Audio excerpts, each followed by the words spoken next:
3, 2, 1. What? Are you It's laughing really about? funny the way he's like, you're the only person Turn the that game does it, face like, on. It's not like someone else doing it. It's not someone else going 3, 2, 1, right. It's like you're sort of like, right. You stayed like deep into the soul. 3, 2, 1. Well, you don't have a soul. So Alex it's O'Connor. easy for me to do it. Yeah, so I'm told anyway. Alex O'Connor, welcome to the show. Chris Will X, how are you? I'm good, man. I'm good. Are we seeing a Christian revival at the moment? What's going on? Gosh, I love this. This is something I've adopted too, the sort of just straight in with the question, none of this gallivanting Fogging it up. around. How are you? How's your day been? Tell us about yourself. You've been in Austin for a week. I don't need to know how you are. Yeah, I mean, these fair people don't know how I am, but they also don't care. So you've struck a sort of perfect balance there. I'm writing an article about this at the moment, which should be out by the time this episode's out. Who knows? Not I, not this reviewer. But I'm opening with this quote from the Gospel of Thomas, the apocryphal Gospel of Thomas, one of those ancient Gospels that didn't make it into the New Testament and yet is filled with these wonderful and bizarre stories about Jesus. And at one point in this apocryphal Gospel, he condemns some of his followers. He says, you've become like the Jews who either love the tree and hate the fruit, or love the fruit and hate the tree. Some similar imagery in the canonical Gospels of like, by their fruits you shall know them. A good fruit doesn't produce a good tree doesn't produce bad fruits. But interestingly here, people get this criticism all the time, like you claim to be a Christian, but you don't really act in accordance with it. You're like nominally a Christian, but you're not displaying the sort of radical compassion of Jesus or something like that. It's a very common criticism that you're not acting in accordance with your beliefs. But we've been seeing this strange reverse phenomenon emerging, where you've got people who like the fruits but don't even believe in the existence of the tree. So usually the criticism is like, look, you love the tree, but you're not producing the right fruits. But in this case, you've got an emerging class of thinkers who are unwilling to say that they believe in the actual truth of Christianity, and yet are at least Christian adjacent or sympathetic to Christianity, or kind of a bit depressed about the fact that everyone isn't Christian anymore. This is your Douglas Murray's, Konstantin Kissins, Jordan Peterson to some degree. Andrew Huberman? I suppose, but then he does say he actually believes in God, right? Okay. Because these are so maybe he who, likes the tree, but the fruit is... Yeah, I mean, I don't know if I don't listen to much Huberman, but maybe his fruit is fine. It's very Christian. I don't really know. But in the case of these thinkers, the reason they're interesting is because people talk about them all the time in this Christian revival phenomenon. I've got a friend, Justin Brierley, who just wrote a book called The Surprising Rebirth of Belief in God, why new atheism grew old and secular thinkers are considering Christianity again, or something like that. And it's very hopeful, but I think a bit too optimistic, because the case studies it points to are the people that I've just mentioned, people like this. Tom Holland, the historian who... Well, as I write in this article, Tom Holland, not the actor, but in a sense an actor, because he sort of likes to pretend that Christianity is true, even though it's not. The interesting thing about these guys is that they won't say that it's true. They're unwilling to say that it's true, and they call themselves cultural Christians. Richard Dawkins, archetypal atheist, also, recently called himself a cultural Christian. He's been doing it for years, but it got a lot of attention recently when he did it on LBC. And it's kind of interesting, So you're going to spend your entire career just lambasting this religious tradition and undercutting the truth value of it, and then getting depressed when the cathedrals are empty and being turned into mosques, which is what's happening in England. Like, you may have sort of shot yourself in the foot a little bit there, but there's nothing inconsistent, strictly speaking, with saying that you like going to evensong, but you don't think any of it's true. So what we're seeing is an emergence of people who are more sympathetic to the Christian ideal, or what they perceive as the Christian ideal, which is a whole nother can of worms, but without actually believing in the truth of it. Most believing Christians will say, if you do not believe historically that a man called Jesus died on a cross and rose from the dead, then your faith is futile and you're still in your sins, as St. Paul put it to the Corinthians, famously.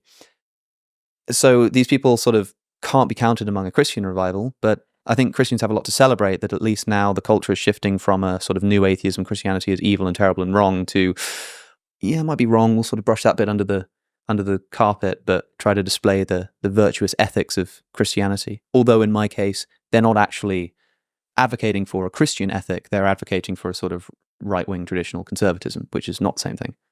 Just to tie a bow on your previous analogy, when you talk about tree and when you talk about fruit, what are you referring to? The tree is the belief in God, the sort of Christian religion, as it were, and the fruit is the fruit of that belief. So if you're to be a good Christian, you believe that Jesus rose from the dead, and because of that, you believe in a sort of radical philosophy of forgiveness and compassion and charity and asceticism, and you live that life out to the best that you can in the knowledge that there will be inevitable failure that you can then apologize for. So a lot of people will say, I'm a Christian, but they do none of that. They don't go to church, they don't pray, they don't act like a Christian, they don't show any charity or compassion to their brother or sister. So what do they do? Or whatever else. They could be selfish. And of course, everybody is selfish to some degree, but a Christian likes to regularly remind themselves of that and apologize for it and repent of it and make efforts to try to avoid it. But a lot of people, like if someone barges past me on the street, then I will always just think it is possible that person, their wife's going into labor, and it's like they say, don't attribute to malice what can be attributed to stupidity. Like also what can be attributed to somebody having some kind of excuse or justification, something that you would understand. It's like, have I not ever barged past someone? Called the fundamental attribution error. Sure. Yeah. This is why I love you, Chris. You always have a label to perfectly stick on all of these concepts. It's wonderful. Yeah. I mean, if I experience that and think to myself, well, I'm going to be charitable here because, but for the grace of God, there go I think, well, that's a very Christian sentiment, Alex, And if you met someone who's a Christian and you said, what do you like about Christianity? And they said, oh, I just love this figure of Jesus who would just go around forgiving people. And even when people deserve punishment, let him who is without sin cast the first stone. That's the most incredible, it is just the most based part of the entire Gospels, man. That's just unbelievable. Unfortunately, it's not in the earliest manuscripts of John, so it's probably added on at a later point, and Jesus probably never actually said that. Not that really matters in my view. But then if somebody said that they liked that, and then, somebody accidentally spills a drink over them, and they get up and just deck them, you'd be like, well, hold on a second. I thought you were sort of embodying this Christian ethos, and they'll sort of talk the talk but won't walk the walk. And so in that case, I think they love the tree but hate the fruits. That might not be the correct interpretation of Jesus is saying in the Gospel of Thomas there, but I think it's a worthwhile analogy to sort of abstract and use in the context that I'm putting forward here. Also, it makes a good opener for an article, so I'm going to do it anyway. Why is this happening? What has occurred recently that's caused Christianity, cultural Christianity, this sort of revival of it, utilitarian Christianity, if you want to call it that? Which I quite like as a term. Yeah, there are a few things for this, functional, utilitarian, practical Christianity that isn't an affirmative set of truth claims, but rather a sort of protective cloak to be worn. It's more like Stoicism. It's a cultural thing, yeah. The cultural Christian. I mean, think of Richard Dawkins. Loves going to evensong, likes a cathedral, thinks that God doesn't exist, and that the Christian stories are ludicrous fantasies. This is your cultural Christian. Why are they beginning to re-emerge in droves? For a few reasons. First, New Atheism either creates or describes this vacuum of spiritual ungroundedness. You don't need any of this religion stuff. I know that it's obviously evolved in the human psyche for some reason, and every single human society we find, doesn't matter where we look, they all have some kind of sense of the numinous, some kind of distinction between the sacred and the profane. Numinous, the sort of you could say the transcendent, something that sort of sits above and beyond, a little bit sort of mystical, a little bit sort of out there. When you ask somebody if they're religious and they say, no, I'm not religious, but I'm spiritual. And you're like, what the hell does that mean? And they're like, I just sort of believe in something. It's like, well, I believe in this microphone, I believe it exists. Well, what do you mean? But they're sort of getting at this sort of ethereal other, this something, right?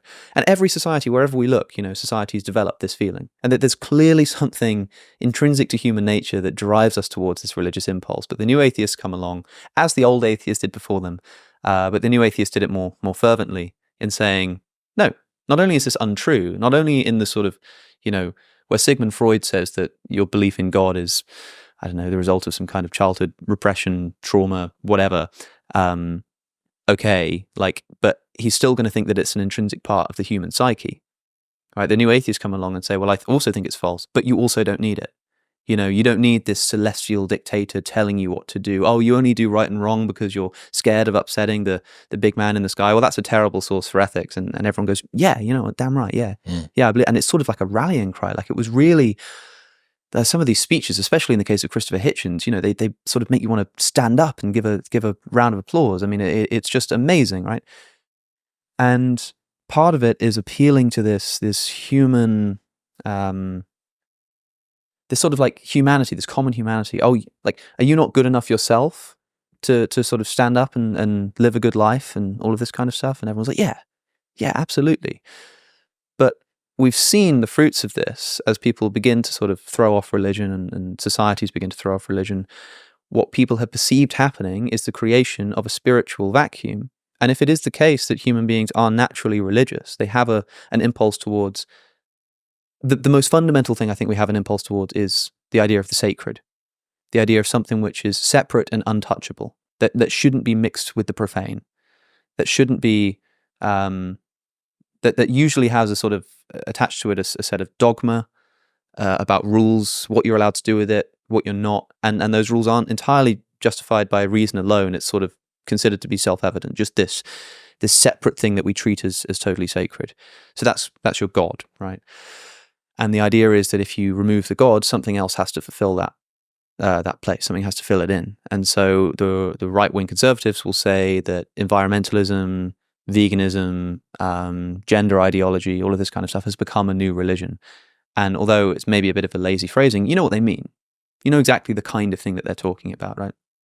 And the left will criticize, nationalism as filling that role. Populism and populist leaders, people get religious about Donald Trump, which they do. It's amazing to sort of see the power and influence that man has. It's almost spiritual, So to cut a long story short, or to append a long story with a conclusion, I should say, I think what's happening is a bunch of right-wing thinkers are seeing what is fulfilling the vacuum that New Atheism created. Wokeism, Islamism, few other things, which there's someone in particular that I should mention. And they're saying, I don't like this. And they're realizing that the kind of secular humanism that's promised by the New Atheists just kind of isn't cutting the mustard seed, as I like to say. It's not doing it. So I recently was in New York and I watched Richard Dawkins and Ayaan Hirsi Ali have a discussion. Ayaan Hirsi Ali was supposed to be at the meeting in Washington, D.C. in 2007 that created the four horsemen of New Atheism: Hitchens, Dawkins, Daniel Dennett, and Sam Harris. And it becomes this huge cultural moment. The four horsemen, they're still talked about today as a group. She was supposed to be there. She was a incredibly successful New Atheist writer, speaker, debater. And earlier this year or last year, she announces in an Unheard article that she's a Christian now. Wow, like incredible, just like absolute like headline news in this niche. Yeah, this is the thing. It's sort of like, how predictable was it? Well, she'd been hanging out with the Jordan Petersons and stuff, and she's sort of quite, I think, she's got a footing in the sort of right-wing cultural space, and so it's kind of not surprising if you knew that this kind of Christian revival thing was happening anyway. But her entire article for Unheard, I mean, it mentioned like Vladimir Putin, and it talked about wokeism and China, and it talked about Islamism, and it mentioned Richard Dawkins more than it mentioned Jesus. It's the story, Why I'm Now a Christian, I think the article was called. And it had nothing theological, no spiritual experience, no philosophical argument, just, I'm not happy with the way that our culture is going. I'm suspicious of the rise of wokeism and Islamism in China and Russia, and Christianity is sort of our best defense against that. So a lot of people criticized it and said, well, what do you mean you're a Christian? Richard Dawkins' response to her in his article was to say, seriously, Ayaan, a Christian? You're no more Christian than I am, which was really interesting because a lot of people look at Richard Dawkins and say he's basically a Christian. And a lot of people look at Ayaan and said she's basically an atheist. So they're both sort of making the same criticism in the opposite direction.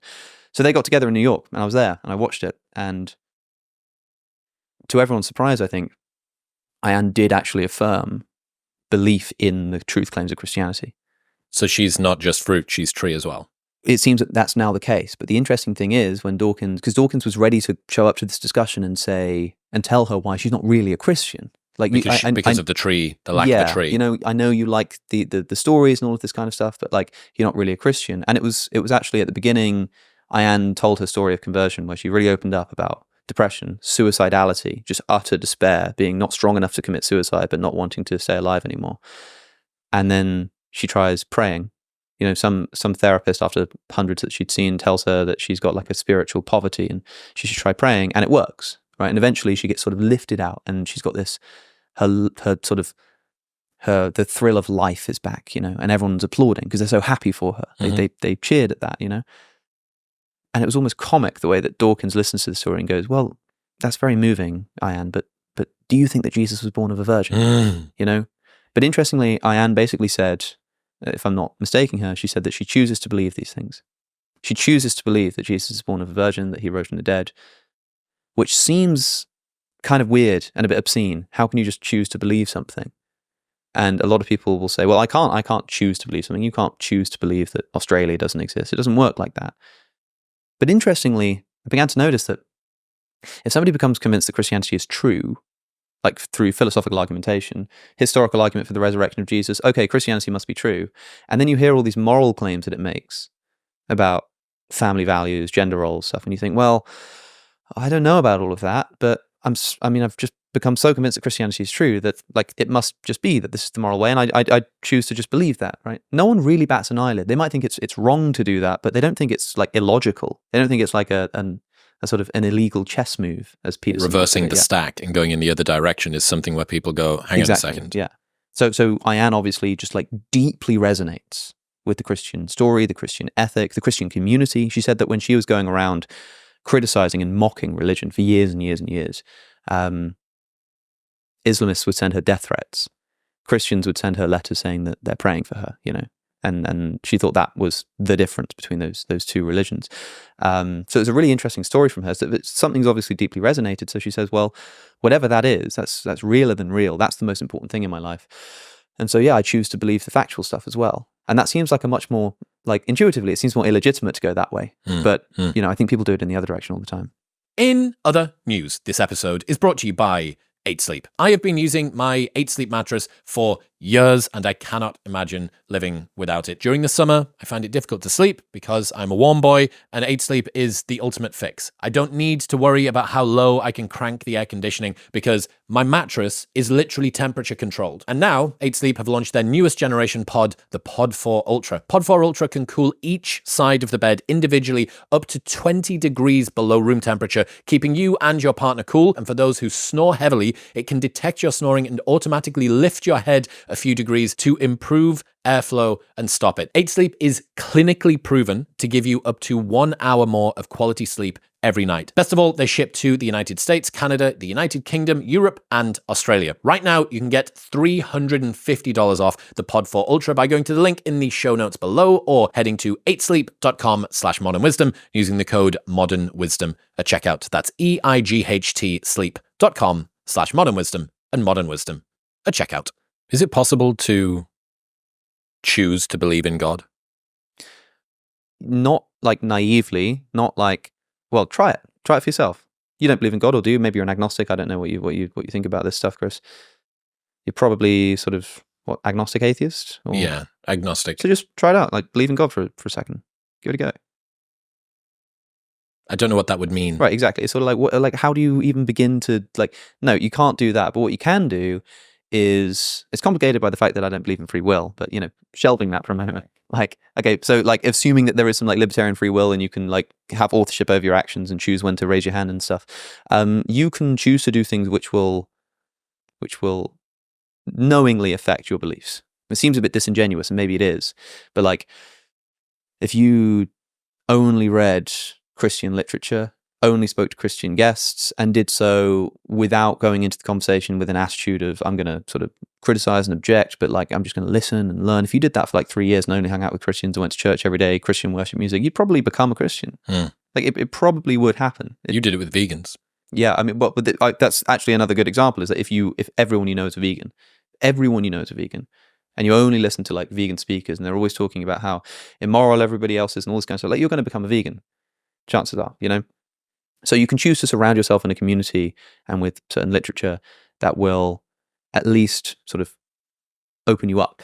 I suppose. So you can choose to do that. Interestingly, as an atheist like Ayaan was or Dawkins, even though you are there in opposition, you are actually surrounding yourself a lot of the time with people who talk about religion, who think about religion, who think about the transcendent and God and ideology and dogma and stuff like that. That's right. And so a lot of people criticize me for being soft on Christianity. I accept the charge. I am, because I quite like Christianity. I'd call myself one of these cultural Christians if I could make a bit more sense of the concept. Like, I get what they're driving at. They're like, look, I like the message of Christianity. I like its ethos. I like its ethic. I like this figure of Jesus. And I can see societal benefit for people believing in God and religion and having a unifying moral and all this kind of stuff. Like, yeah, sure, that's great. And maybe that is a result of me spending too much time with Christians. It's possible, you know? You lived with some for a while? That's right, yeah. Yeah, I lived with Christians, and a lot of my closest, smartest friends that I talked about philosophy and definitely theology with, they're Christians. And it's great. It's incredibly edifying. I have a wonderful time. But it's I try to spend time with different people from different backgrounds with different ideas all the time. But yeah, I mean, you can choose to sort of adopt your surroundings. And the thing is that it's disingenuous in the sense that you're essentially just aesthetically deciding which worldview you want to like put on. Sort of irrelevant is the truth claims that it makes. But I totally understand it, especially if you're someone like Ayaan. If you're someone who, I mean, imagine what it's like to be actually suicidal for months, for years, to literally have hit rock bottom and have nowhere else to go, and suddenly you discover this thing. You discover this thing which, after years and years of struggle, with the deepest and darkest struggle that a person can go through, you get this sort of hand that you can grab hold of, and it just lifts you out of this, brings you back to life, And then just as you're sort of there and thinking, oh my goodness, I've been waiting for tears streaming down your face. You got Richard Dawkins going like, yes, but do you actually believe in the virgin birth? Why do you keep bringing that bit up? Because it shows a difference in what people care about. The cultural Christians care about the ethic and the society and what it does for people. It's sort of a sociological project. Whereas for, I would say, theological Christians, but also like atheist critics, it's more about the truth claims of a religious worldview. So a lot of people, if you look at the comments on this discussion that they had, a lot of people will be like, oh, so Ayaan's just done a Jordan Peterson, basically. She's just sort of done this wishy-washy, well, the truth kind of doesn't really matter. By the way, this approach of like, it doesn't really matter, did Jesus rise from the dead? I don't really know. What I really care about is just like how it feels, man. That's the kind of like attitude that would get you condemned as a heretic in the early church, Like, oh, you don't affirm the belief in the resurrection of Jesus, it would be bad. So the reason I bring it up is because they're two different approaches. One is very left-brained, one is very right-brained. Honestly, it's sort of, what about the facts, the science, and the other side is sort of, what about the narrative and the sort of feeling and the ethic and the poetry, and that's the left brain and the right brain battling it out right in front of you. Yeah. Has Christianity gone soft? We've spoken about how sort of the atheist side coming in is assessing religion, specifically Christianity, with perhaps less of a fine-tooth comb. In order for Christians to say, with open arms, we permit you, person who does not have an active belief in God, in the resurrection of Jesus, in many of the things that are important to faith, and you just said that would have been heretical. Is this both sides nerfing the bar that they need to get over, one in order to believe and the other in order to accept? Maybe. There's also the difference between like the Christian religion as practiced in the history of the Christian church, with a particular emphasis on like modern Christian Europe and how it behaved.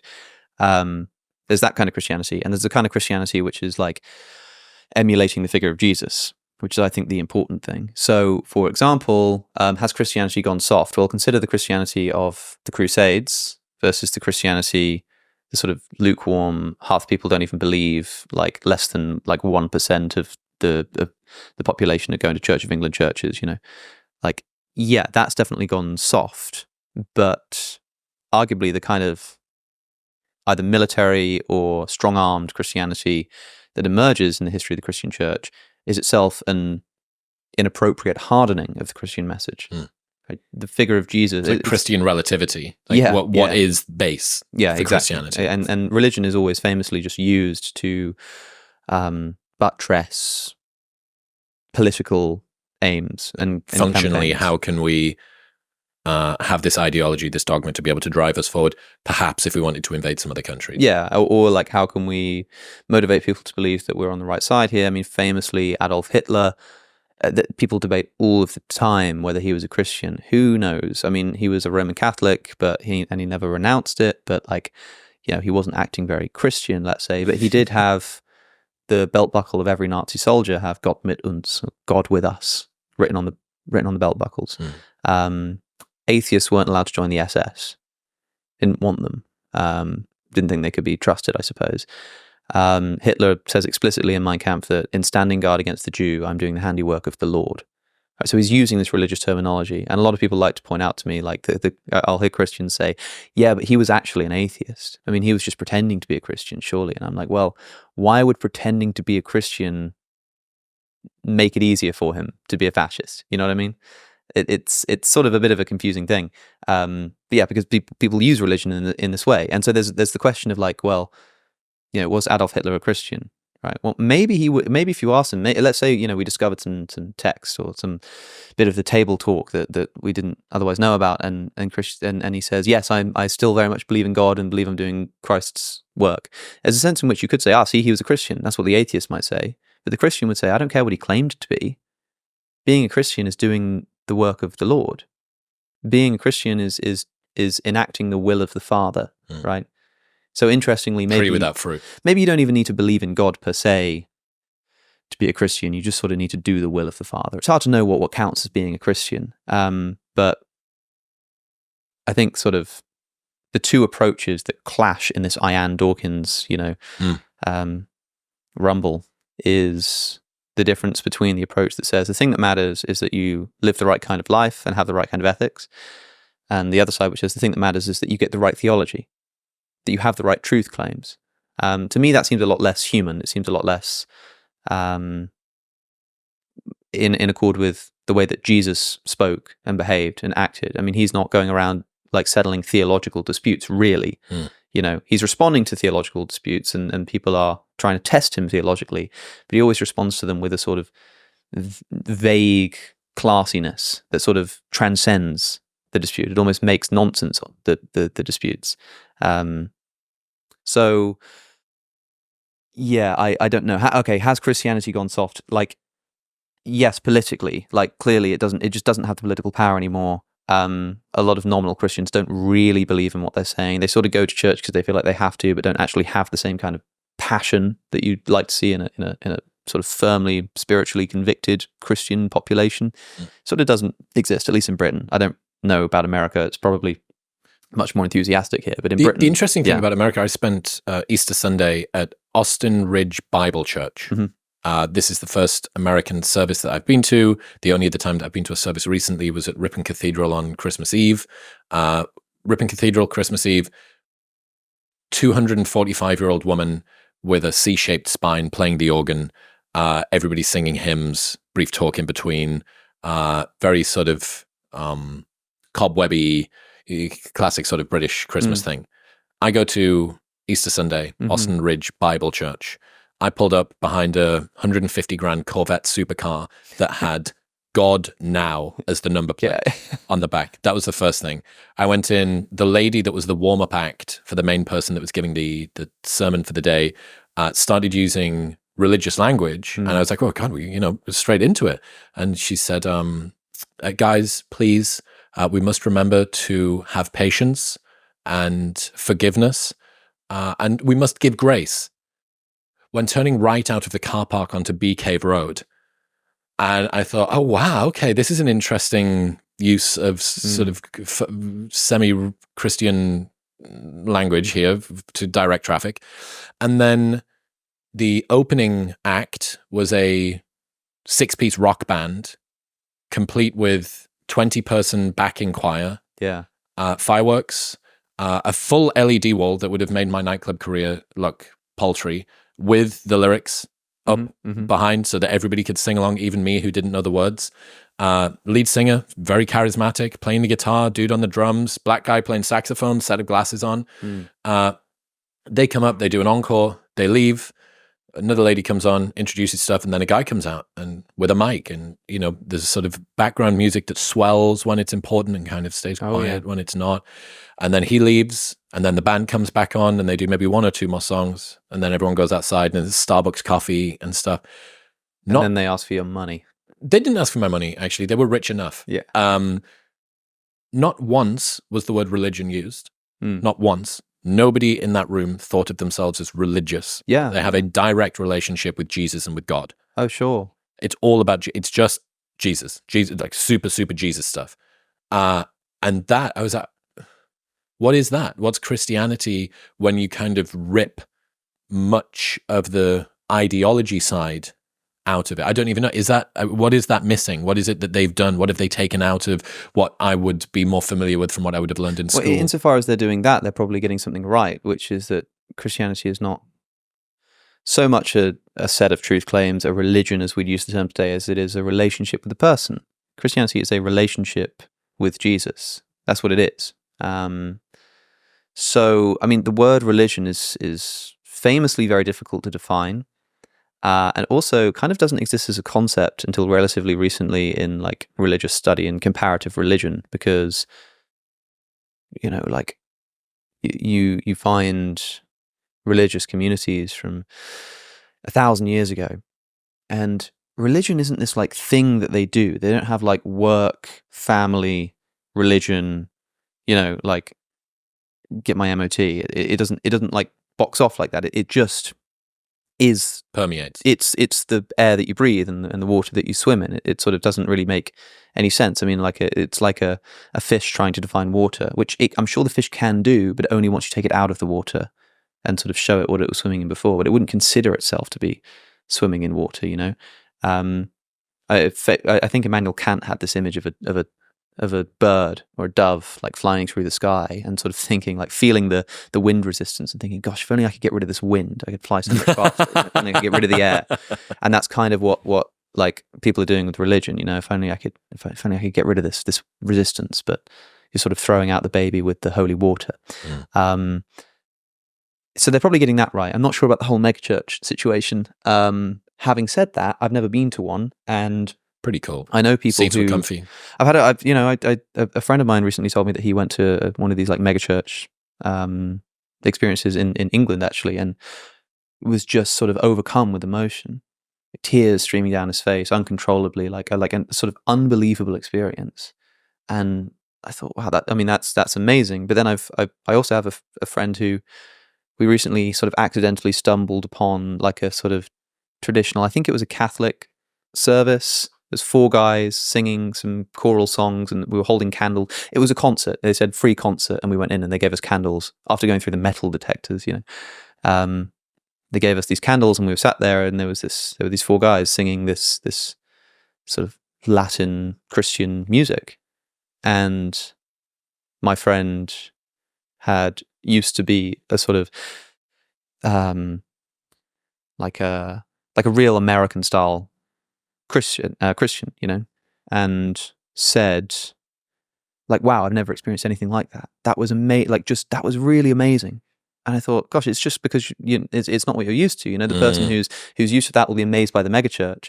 But the person who's used to the megachurch, oh my goodness, this megachurch stuff is ridiculous. But it's sort of, I think it's got eating one meal for the entirety of your life and then going, oh my God. Because what it shows you is that like you can separate out, this idea of being a Christian or worshipping God from all of the trimmings that you think necessarily go with it. Standing in this like drafty old building with a bunch of elderly people going, we believe in one God, the Father, and like doing the Nicene Creed, and going up and getting in queue for communion, and the sort of the trembling priest like putting a bit of bread on your mouth, and you think, gosh, this is a bit lame, and it is. So then you go to like a megachurch and you think, oh goodness, right? Like you can isolate the Christian bit, put it in a new context, and suddenly it's amazing again. Maybe Christianity isn't so bad after all. So it's got a lot of utility for that reason. But yeah, I mean, my understanding of what the Mass should be, of what church should be, is a meal. Jesus, Last Supper, breaks the bread, drinks the wine, says, "Do this in memory of me." It's the Passover meal. Well, it's the Passover meal in Matthew, Mark, and Luke. In John's Gospel, Jesus dies before the Passover meal. Maybe the other way around, because John's trying to say that Jesus is the Passover lamb who's being slaughtered, and so there's a kind of biblical contradiction there, as whether Jesus dies before the Passover or after the Passover. That's kind of a side point. So I think that like what the Mass is supposed to be, Jesus says, the whole reason the Mass exists, the Eucharist, is the sort of the zenith of the Mass. It's where you eat the bread and drink the wine, because that's what Jesus did before he died, and he said, "Do this in memory of me." But it was a meal. It was a feast. And I have a feeling that in early Christian communities, the Mass was a meal, but then they stopped doing that because it became too much about the meal. People used to just show up to like eat and drink and be merry. But then why not? Why not? Because it should be a operationally nightmare. Yeah, probably. But so I don't think there should be like hard and fast rules exactly on how to do it. But I am a little bit suspicious of the whole. I don't know. People have made this criticism of megachurches, and I don't like the money. I don't like the sort of fame, the celebrity, the fact that you use the term warm-up act in a church environment just seems wholly inappropriate. But like the criticism that's often made that it's too like it tries to get you sort of in a state of vulnerability by using like musical tricks and stuff. I've seen some people tweet this. It's a social media thing that crops up every now and again. People say, "Oh, I used to think that I really like loved God and I was like really into like worship, but turns out I actually just liked music. Oh, it turns out I actually was just like really into drums." And it's kind of a joke because they're like, "Oh, it was just the music." But like, yeah, like hold on, just take a step back and ask the same question again. Well, why does that music move you in that way?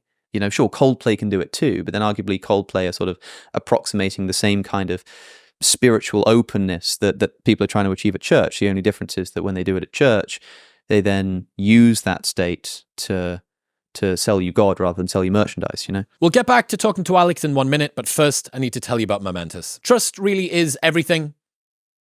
Yep, when it comes to supplements, a lot of brands may say that they're top quality.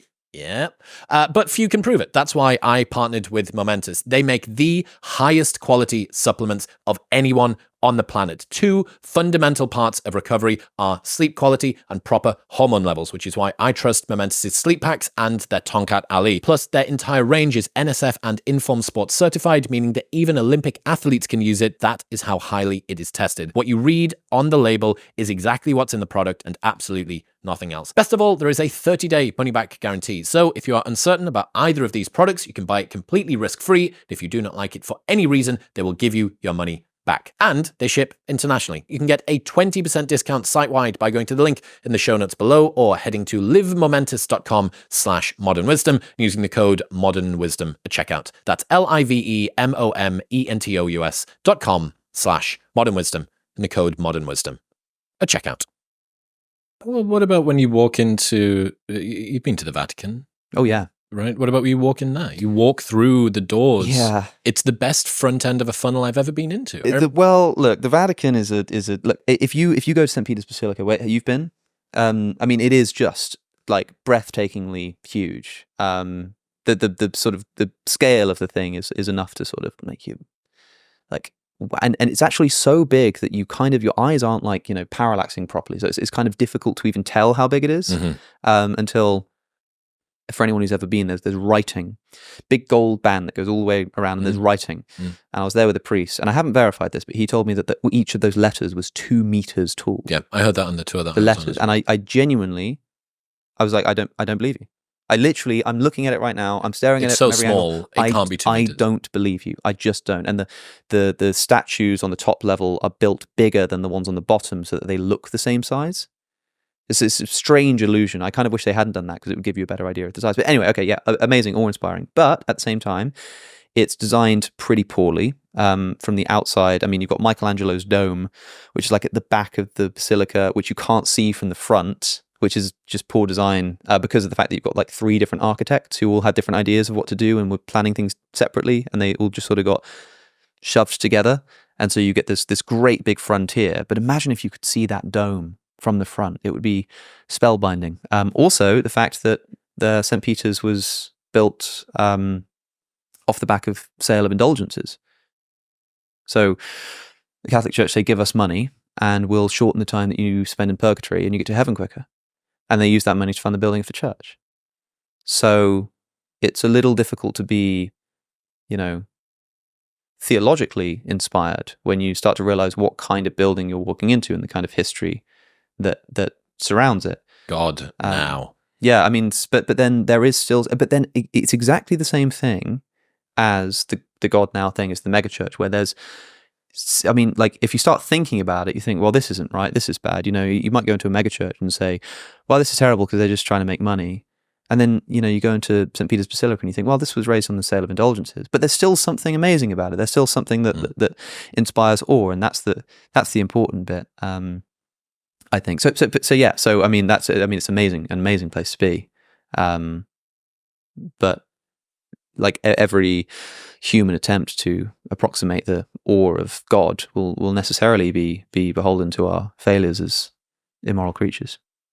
Talk to me about the political dimension of this Christian revival. Yeah, it's just a bunch of right-wingers getting upset about Islam and wokeism, basically, in my view. I mean, Douglas Murray, goes to church on Christmas and sort of likes to be, I mean, Justin Brierley talks about Douglas Murray as one of his examples of people who's sort of very like Christian friendly, like sort of cultural Christian type. I don't know how true that is. I haven't sort of kept up with Douglas's like writing on this stuff, but say it were true. It's like, why is that? Is it because Douglas has sat in a church, prayed deeply, for an inward sign of like the sort of true religion of the universe, or is he just upset with the way his country's going? I think it's more likely the latter. Konstantin Kisin recently called himself a cultural Christian in like a video, and it was the same kind of thing. Like, it's not a theological thing, He'll say, I'm an atheist, but I'm a cultural Christian. Russell Brand got baptized. But again, this is slightly different because he says he actually believes it, right? Or actually, I don't know. I mean, I haven't kept up with Russell Brand. I don't listen to him, but I presumably he'll actually believe in the resurrection of Jesus and stuff to have been actually baptized.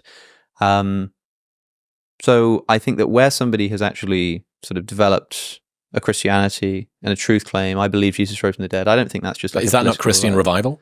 Yeah, I mean, sure, that would be an actual Christian revival, but I don't think the thing that people are pointing to and saying, but look at this upswing, I don't think that's happening as much. I don't know. I don't know what the stats are on like baptisms and stuff. Well, it wouldn't surprise me, if there's a non-zero number of people who start to look at the fruits. Sure. And it is possible to Ayaan Hirsi Elliot and kind of go back up to the tree. Yeah. You think, well, yeah, it's gonna work both ways. Yeah, in a way, like if you can't see the tree, you can just sort of like start picking up the fruit and following the trail, and it will sort of lead you to discover the tree. For some people, for sure. And again, you're around the people, you're going to mass, you're going to service, these are your new friends, they're talking about it all the time. I got to read this, I've got to study, but someone gifted me a study Bible. I know what this is.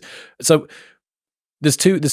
I wasn't sure what your position on this was, whether you think that it's a upswing in utilitarian functional Christianity as opposition to certain movements that a number of people have got a problem with, or just conservatism wrapped in religious talking. So does it exist as a revival of conservatism with a new bow put on it, or in opposition to push back against other things that people are concerned about? That was what I think sure. It's the conservatives who are pushing against this stuff, right? Like, so new atheism.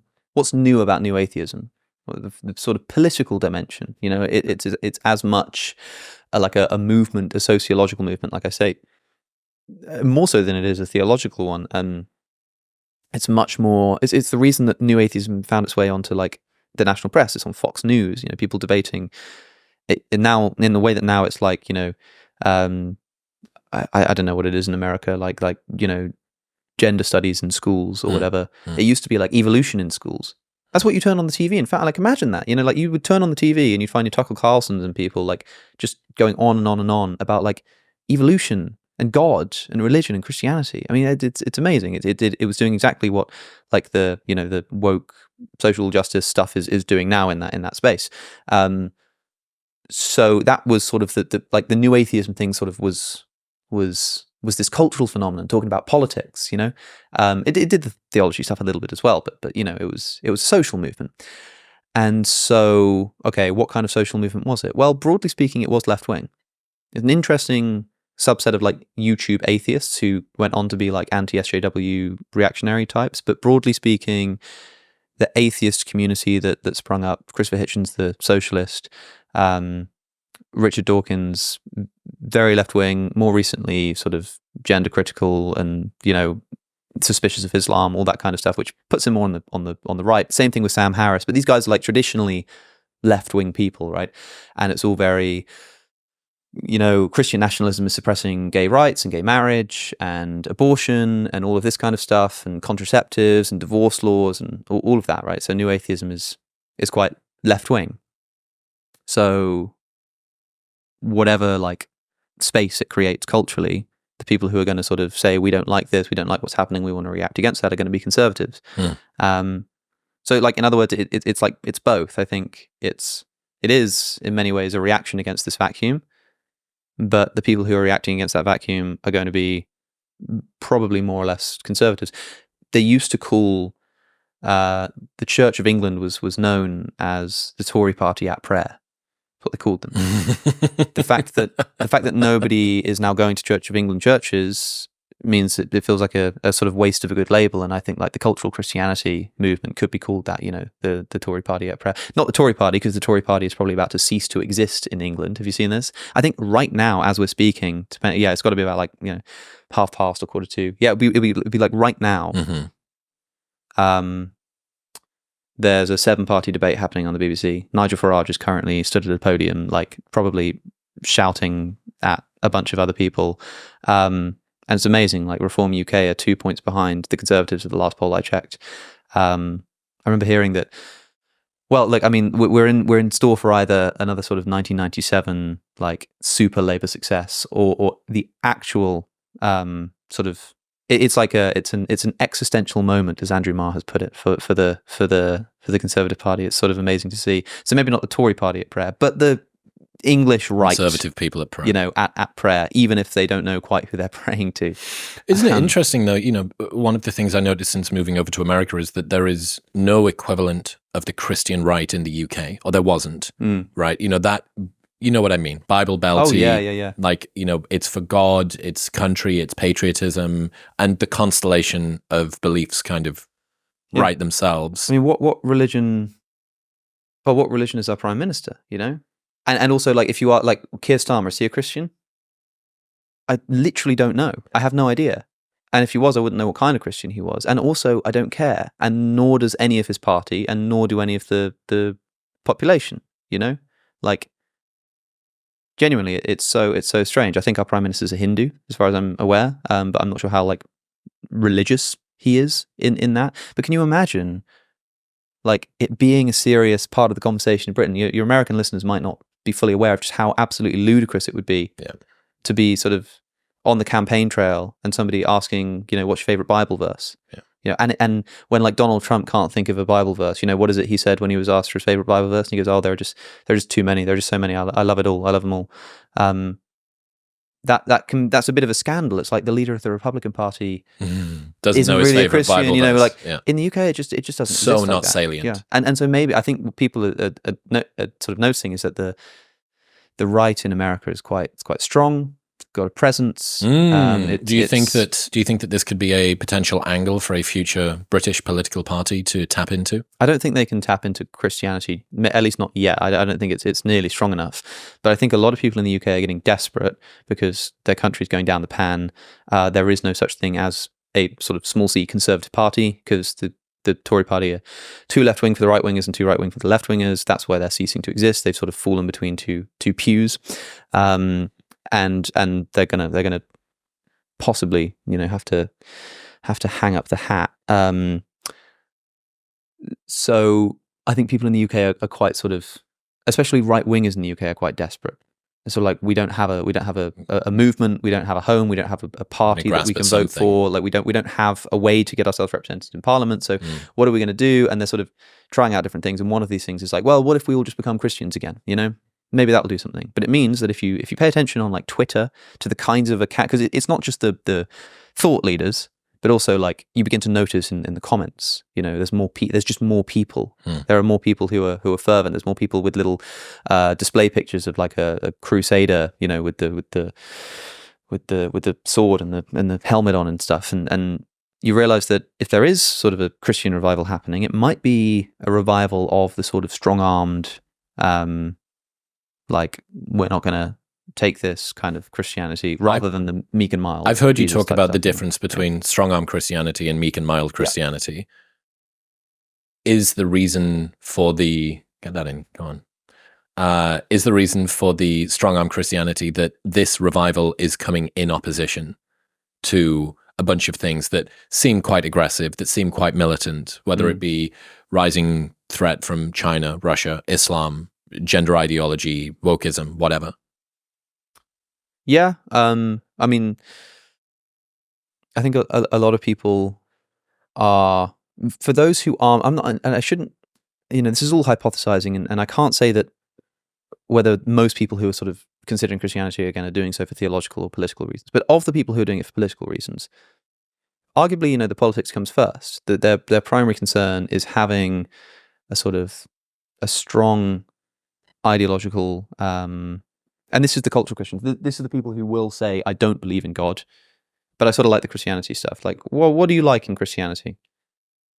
Well, for many of them, they say it gives them this sort of protective layer against these ideologies that they don't like, or the vacuum of no ideology. How does it give them a protective layer? Well, that's the question to ask, right? Like, and I'm kind of the wrong person to ask there because I'm not sort of part of this crew. But if you did ask them, I mean, I know it's a little bit vague and a little bit difficult to pin down, but it to any extent that it does offer a protective layer against ideologies you don't like, it has to be a bit more strong-armed.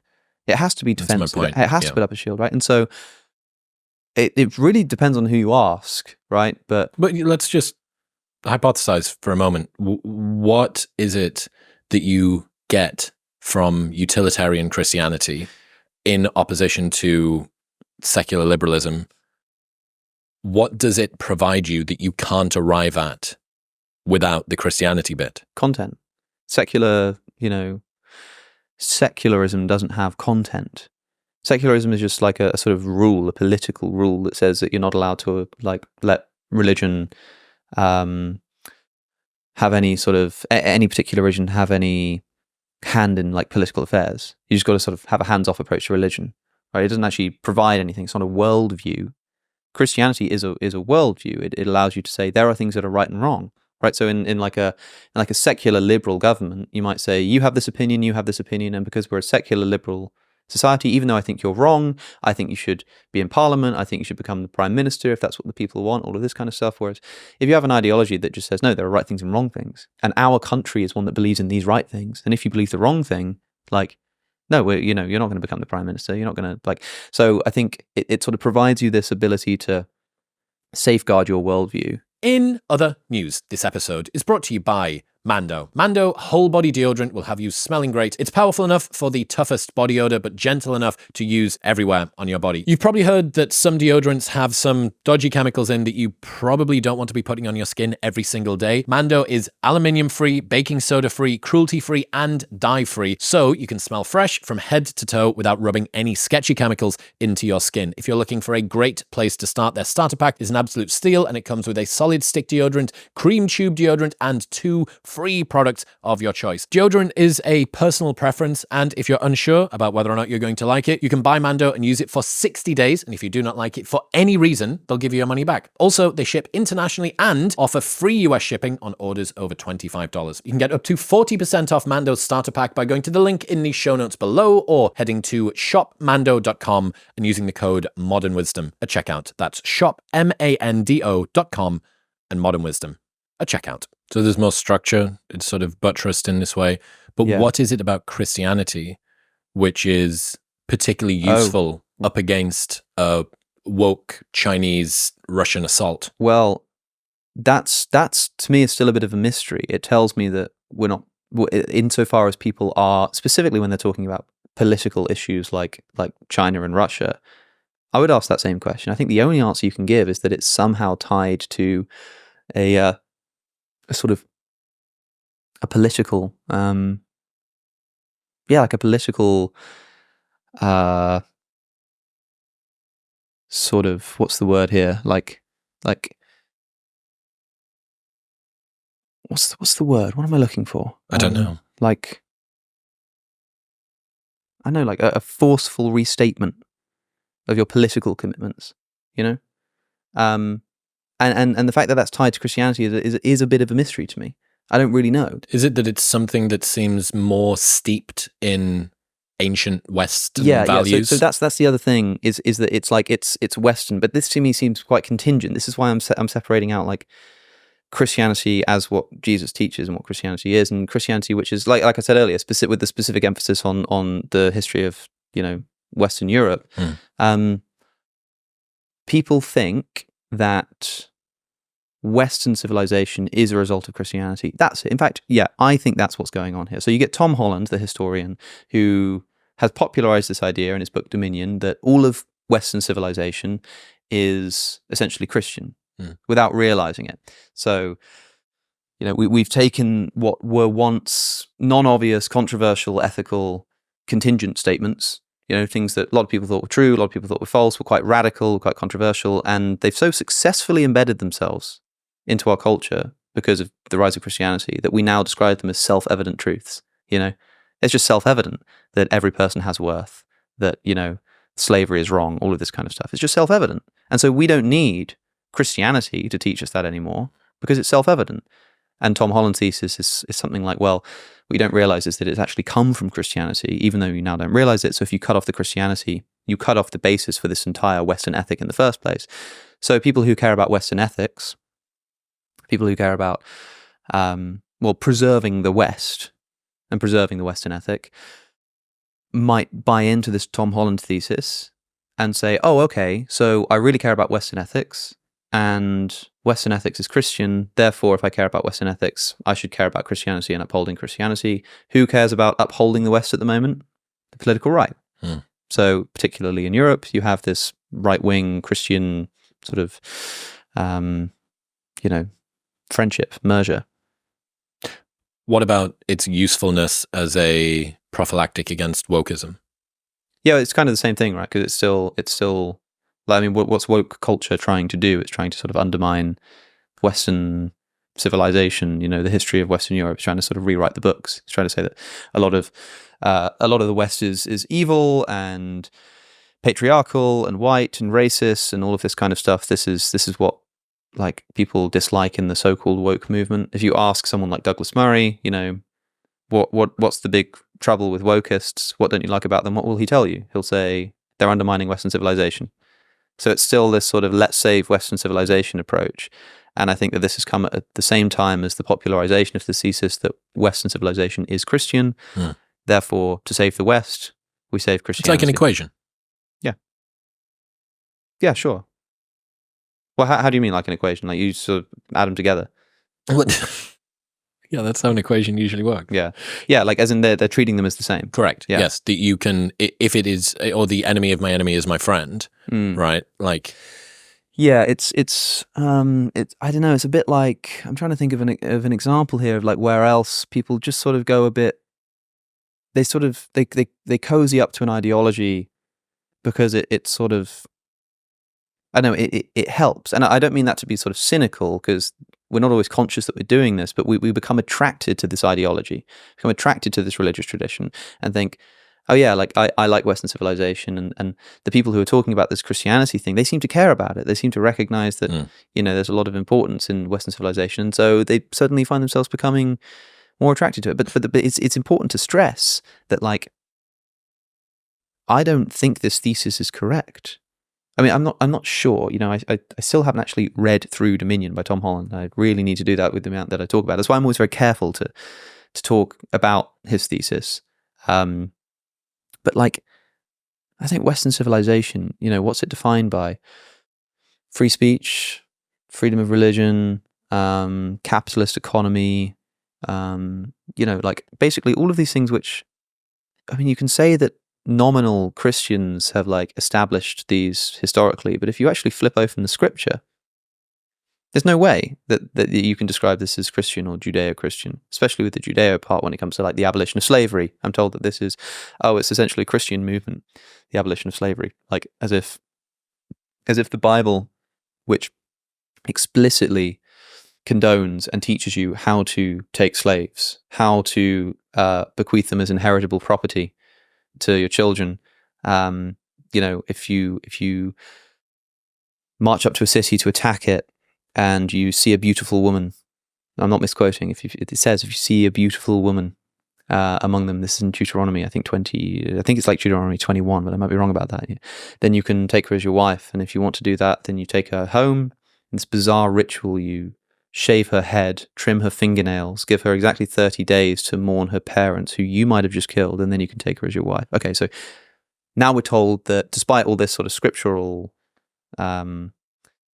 endorsement and instruction, that, well, the abolitionist movement was essentially Christian. Oh, and the women's rights movement is all Christian. It's all Christian ethics equally cropping up. I'm like, okay, so maybe it's the case, maybe that God was always against slavery and always sort of pro-woman and social justice and all this kind of stuff. It just took us literally thousands of years to work it out. And this just so happened to coincide with the Enlightenment. It's possible. Or maybe actually, no, maybe this isn't a Christian message.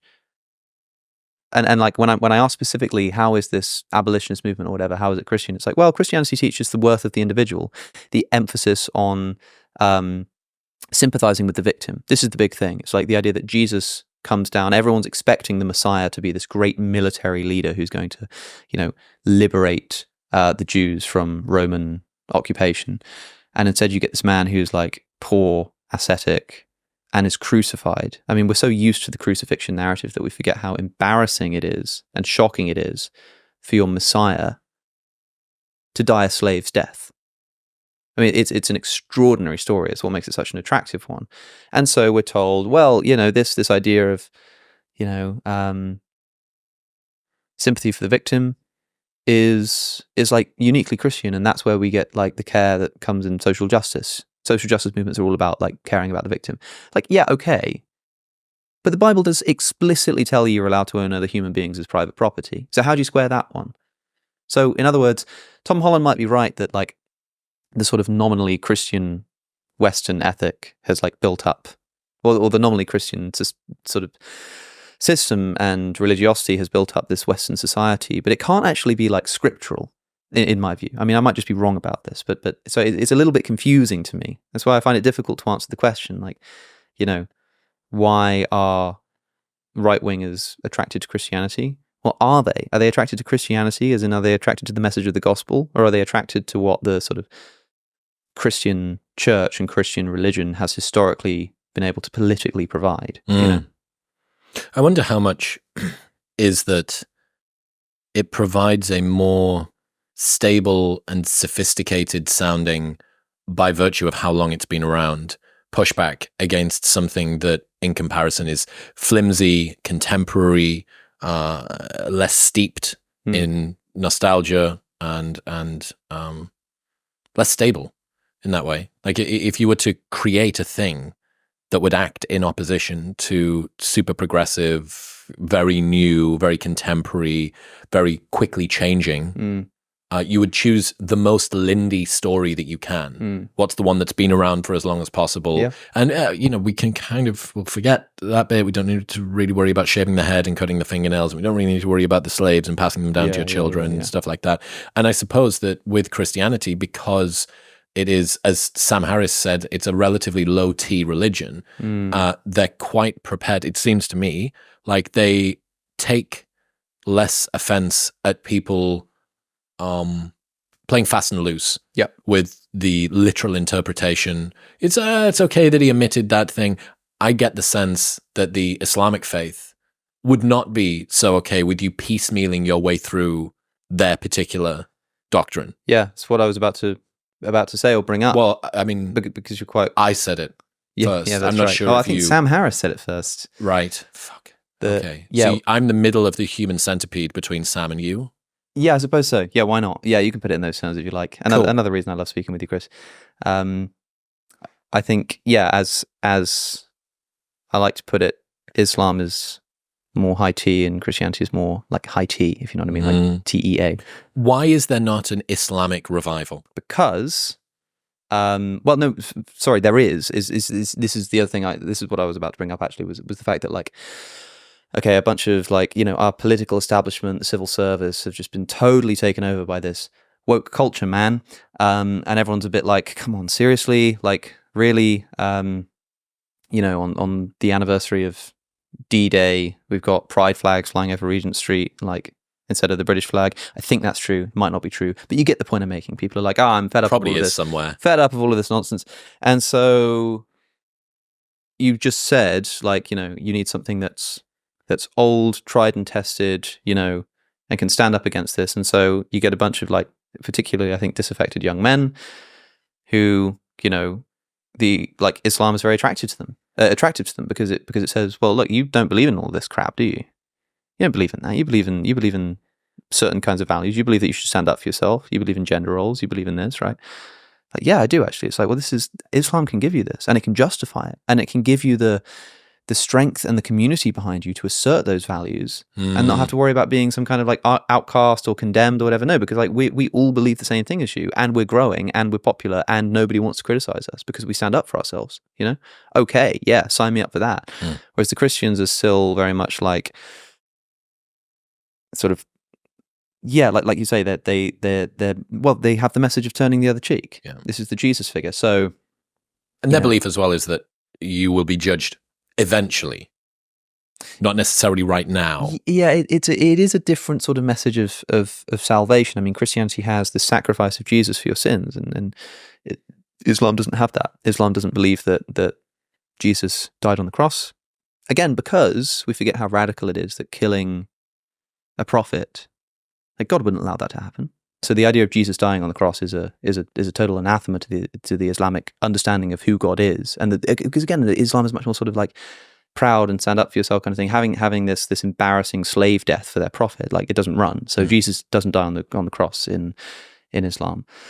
Whereas in Christianity, he dies on the cross and he sort of pays your sin and all this kind of stuff. It's a much more I'm going to sort of throw myself on Christ, woe to me and my sin.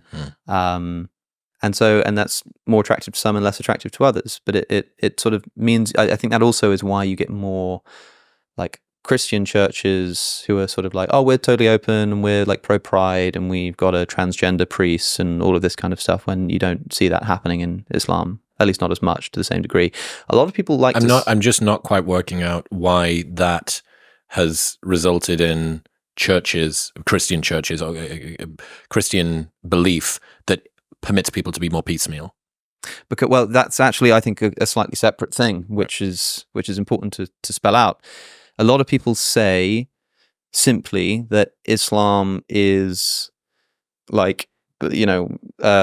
half a millennium younger than Christianity, right? Because it crops up later than Christianity, and therefore Christianity, has its sort of Enlightenment, revival, Reformation 500 years ago, and Islam is 500, 600, 700 years behind. So it just hasn't got there yet, right? And a lot of people do this line. I don't think it's right, because it sort of treats Islam as a religion like it's sort of still a baby or something. And that it's like not connected to the world in some way, that it's like, oh, give it 500 years and for some reason it will just happen in the same amount of time as a difficult, like maybe, but I don't think that's true. I think it's got more to do with the way that the scripture and the prophets are treated. Like in Islam, the Quran is the word of God, which has sort of existed for all time.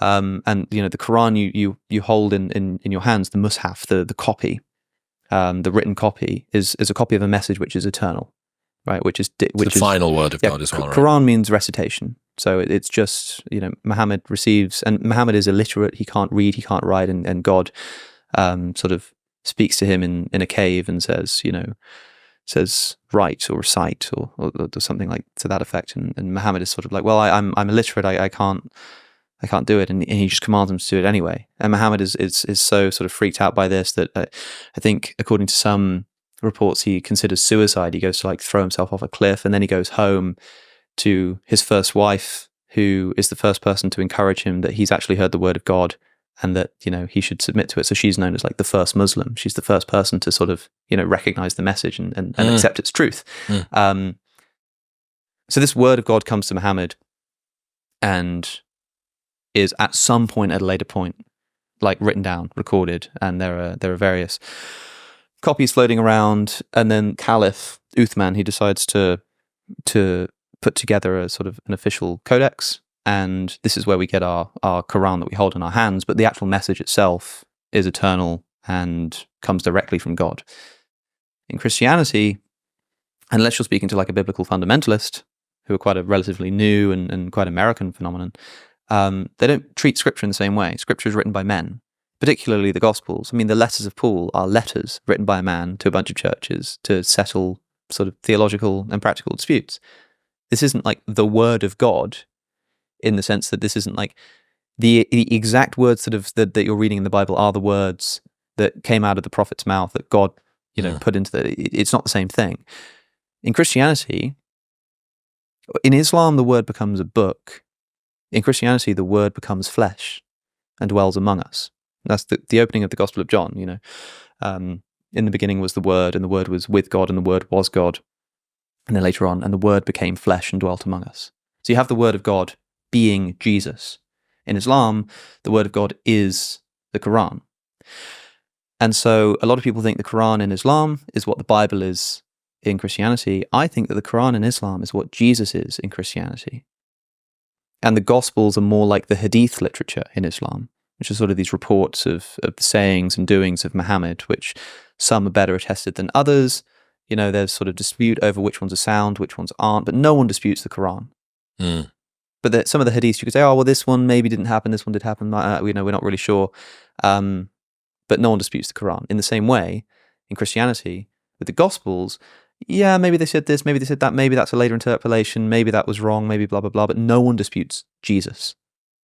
You couldn't have Jesus sat in front of you and argue with him about what's true in Christianity, right? And so this is why in Islam, or in Christianity, if you want to say, look, I know the Bible says all that stuff about women speaking in churches, but actually, Paul probably didn't write that letter, and he probably didn't mean this, and that particular verse moves around our early manuscripts, and maybe he didn't really say that or mean that, like whatever. And so you end up with this sort of, yeah, okay, fine. Some play in the system. Would Jesus be okay with it? Yeah, it feels like Jesus might be okay with it, kind of thing. And so there's a bit more room to maneuver. You can't do that with Quran. You can't say, oh, well, maybe that verse isn't true. Maybe that was a mistake. Maybe that was, a later interpolation, because the Quran is the word of God. What's an interpolation? Oh, like a later addition. Okay. So something that's added later into the text. So like earlier I mentioned the stoning of the adulterous woman, which is it's one of my favorite stories in the Gospels, where Jesus says, he who is without sin cast the first stone. Because it's a religious test, because you've got this Jesus peaceful figure, and there's a woman who's committed adultery, and the law's quite clear that the woman should be stoned. And Jesus is just like writing in the sand, and the Pharisees are like, okay, come on then, Jesus, what are you going to do here? It clearly says that she should be stoned. That's what the law says. And he's like writing in the sand. He's kind of ignoring them. And they say, Jesus, what should we do here? The law's quite clear. We need to stone this woman. And they're testing him. What's he going to do? And he says, sure, yeah, okay, go ahead. But he who's without sin casts the first stone. Oh, man, it's brilliant. It's awesome. It's like ethical genius. It sort of undercuts at the same time as not contradicting the truth of the law or the justice. It's this brilliant moment, but unfortunately, it's not in our earliest manuscripts, and so most scholars believe that it's a later interpolation. In other news, this episode is brought to you by Factor. If you're too busy this summer to cook but still want to ensure that you're eating well, Factor is the solution. Factor's fresh, never frozen meals are dietitian approved and ready to eat in just 2 minutes. So no matter how busy you are, you will always have time to enjoy nutritious, great tasting meals. With 35 different meals and more than 60 add-ons to choose from, every week you will always have new flavors to explore. Their meals feature premium ingredients like filet mignon, shrimp and blackened salmon without having to do any shopping, prepping, cooking or cleaning up. If you're the sort of person who wants to eat well but always struggles to find time, Factor is basically an ultimate life hack. You always have a meal which is well balanced, high in protein, dietitian approved and ready to go, just sat in the fridge. You can get 50% off your first box plus 20% off your next month by going to the link in the show notes below or heading to factormeals.com/MW50 and using the code MW50 at checkout. That's factormeals.com/MW50 and MW50 at checkout. Plus Gnostic Gospels, which is like the DVD extras, so the behind the scenes vlog. The director's cut, yeah. Yeah, it is. The extended edition. The Gnostic Gospels are a fascinating corpus of texts, which we've only very recently, in the grand scheme of things, been able to rediscover and read for ourselves. We knew of the existence of a bunch of Gospels that weren't in the New Testament because early church fathers were writing about them. We knew about the existence of a Gospel of Judas, a Gospel of Thomas. Fascinating, But we didn't have the text until in 1945, some guy digging in the desert and accidentally crashes into this big jar. At least this is one of the stories are disputed. And just opens this jar. At first doesn't want to open it because he's scared there's a demon in it. But turns out it's got a bunch of ancient manuscripts, which he takes home and keeps by the fire. Where is it? In Nag Hammadi, near Nag Hammadi in Egypt. So Egypt has the perfect climate for the preservation of papyrus. So we're not entirely sure, but it seems that these texts were buried in this cave in the desert, and that could be because Athanasius comes up with the Christian canonical New Testament. So these are the 4 Gospels. All of the other ones, we're not going to read. They're not part of our tradition, so they end up getting sort of destroyed. So they get sort of buried in the ground to either protect them because they don't want to be destroyed, or just to bury them to sort of get rid of them. It's also possible that it was a burial site. Some people have suggested that it was some significant figure with a lot of texts to his name. When he was buried buried with these texts, and so that's why some people think that the story of the discovery isn't true because it was actually grave robbing. Some people have thought maybe it was just a simple grave robbing, but the person who then discovers these texts doesn't want to admit that he's robbing a grave. Right? Have these been carbon dated? Have they been verified, authenticated? Yeah. So there's been a lot of work done on this. You can date the actual papyrus, but you can also, the extraordinary thing about these Gospels is, the Gospel of Judas, for example, which is not found in that collection, it's not found in the Nag Hammadi collections, is found at a later point, and fascinatingly, when people began to realize what it is, there's this huge scramble because it's worth a lot of money, right? And people are trying to smuggle it. People are trying to, because you can't just sort of take really expensive ancient manuscripts across the border. Countries want to keep them for themselves. They want them for their museums. They want them for their researchers. But the people who find them want to sell them. So this Gospel of Judas is discovered. And it finds its way all over the place. It actually spends something like 15 years in a safety deposit box in Long Island in New York, which almost destroys it because you go from humidity, the perfect climate of Egypt to New York City. So it was just absolutely ludicrous. It's finally National Geographic who buy the Gospel of Judas. They sent a bunch of scholars, I think including Bart Ehrman, to go and verify it, and they give them a bit of the text, but they can't give them too much because they can't just let them read it because they haven't bought it yet. But they need to give them enough to verify the text, right? So there's carbon dating and all this kind of stuff. But also, we can date. So we carbon date the papyrus, and we know that it sort of dates. I don't know what the exact numbers are, but between 80 AD and 400 AD. It's give or take a few hundred years. But we also know that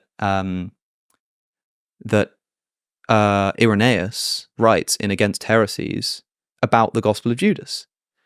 So we know that it existed, and we know that this is dated to around that time, and we're like, this must be the Gospel of Judas. But because Irenaeus writes about it in like 180 AD, we know that the top end for how late it can be is 180. So there are lots of different ways to get to. You've had to triangulate. Yep, exactly right. So you can date a text by carbon dating the papyrus, but also when it's been referred to. We can do it textually, like what are its textual dependents? What does it have knowledge of? Does it have knowledge of the So a lot of people date the Gospel of Mark to after 70 AD because it mentions the destruction of the Jerusalem temple. So the temple's destroyed by the Romans in 70 AD, and Mark's Gospel mentions this, and so the secular historian looks at that and goes, well, that means it was written afterwards. The Christian might look at it and say, well, Jesus predicted the destruction of the temple because he was Jesus. It was a miracle. He knew it was going to happen, so it could be earlier. So there's sort of theological dispute as well. Interestingly, there was one gospel, the Gospel of Jesus' wife, which was discovered relatively recently and was particularly famous because it was it was a fragment, and it talked about Jesus' wife. And it mentions Mary Magdalene, so the presumption is that it's describing Mary Magdalene as Jesus' wife, which has been a sort of theory, Da Vinci Code-esque thing going on for a while. And we have this ancient papyrus. And at first, scholars are sort of like, they think this might be real. They carbon date the papyrus, and it matches perfectly. Yeah, like this is like this is an early ancient text. Then some like red flags start being raised, and the sort of final nail in the coffin. This is a forgery. We know now this is like a complete forgery. And one of the ways to prove this is that it quotes another gospel in Aramaic. I think it might quote the Gospel of Thomas actually, but it quotes this Aramaic translation. So it's got like this text that's been translated into a different language. But there's a translation error in the papyrus on this fragment. There's an error in the translation. And there's one other place where the exact same translation error occurs, which is a typo on a website that translates this gospel into Aramaic. So it looks like the guy who's forged this bit of papyrus has used an Aramaic translation of an old gospel from a website to then on old papyrus, on genuinely old papyrus, and then written out. And also like the formatting of the text, like where the line breaks are, all of that kind of stuff is the same as on this website, which like the chances of that are just like astonishingly small, especially with the typo. And so we're like, oh, okay, yeah, that's a shame. That's a forgery. What is interesting in the Gnostic Gospels? How does it contribute, or what are the big reveals? Well, for a start, it tells us what Christian traditions were being opposed at the time of the formation of the New Testament canon. So, we're very familiar with stories of the New Testament, with stories of the resurrection and this kind of stuff.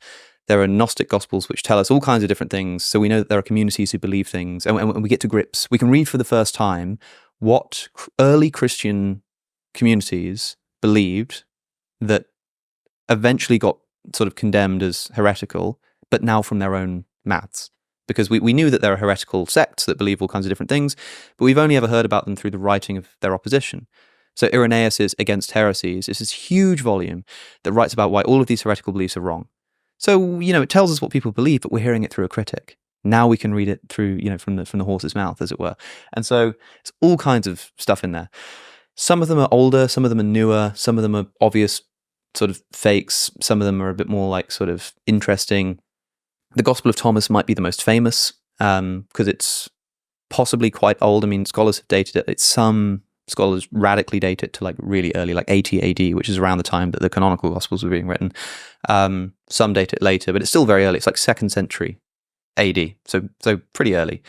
And about half of it, I think, contain quotes. It's just a list of sayings of Jesus. It's a so-called sayings gospel. So no narrative, no crucifixion, no resurrection, none of that. Just a list of sayings from Jesus. And about half of them, I think, are also in the Synoptic Gospels. Half of them aren't, and they say really weird mystic things like, if you bring out what is within you, then what is within you shall save you. But if you do not bring out that which is within you, then, what you keep inside you will destroy you, or something like that, which is like a bit sort of esoteric and weird. And you sort of have to grapple with it and figure out what he's going to be called. And so there's another one in there and again, these are just sayings like out of nowhere. It says something like, whoever comes to know the father and the mother, he shall be called the son of a prostitute. And then it just moves on to the next one. You're about to ask me what that means? I don't know. No one knows. Like, it's so strange. And the most famous part of the Gospel of Thomas is the ending, the very last quote. Simon Peter goes to Jesus and says, "What about Mary Magdalene?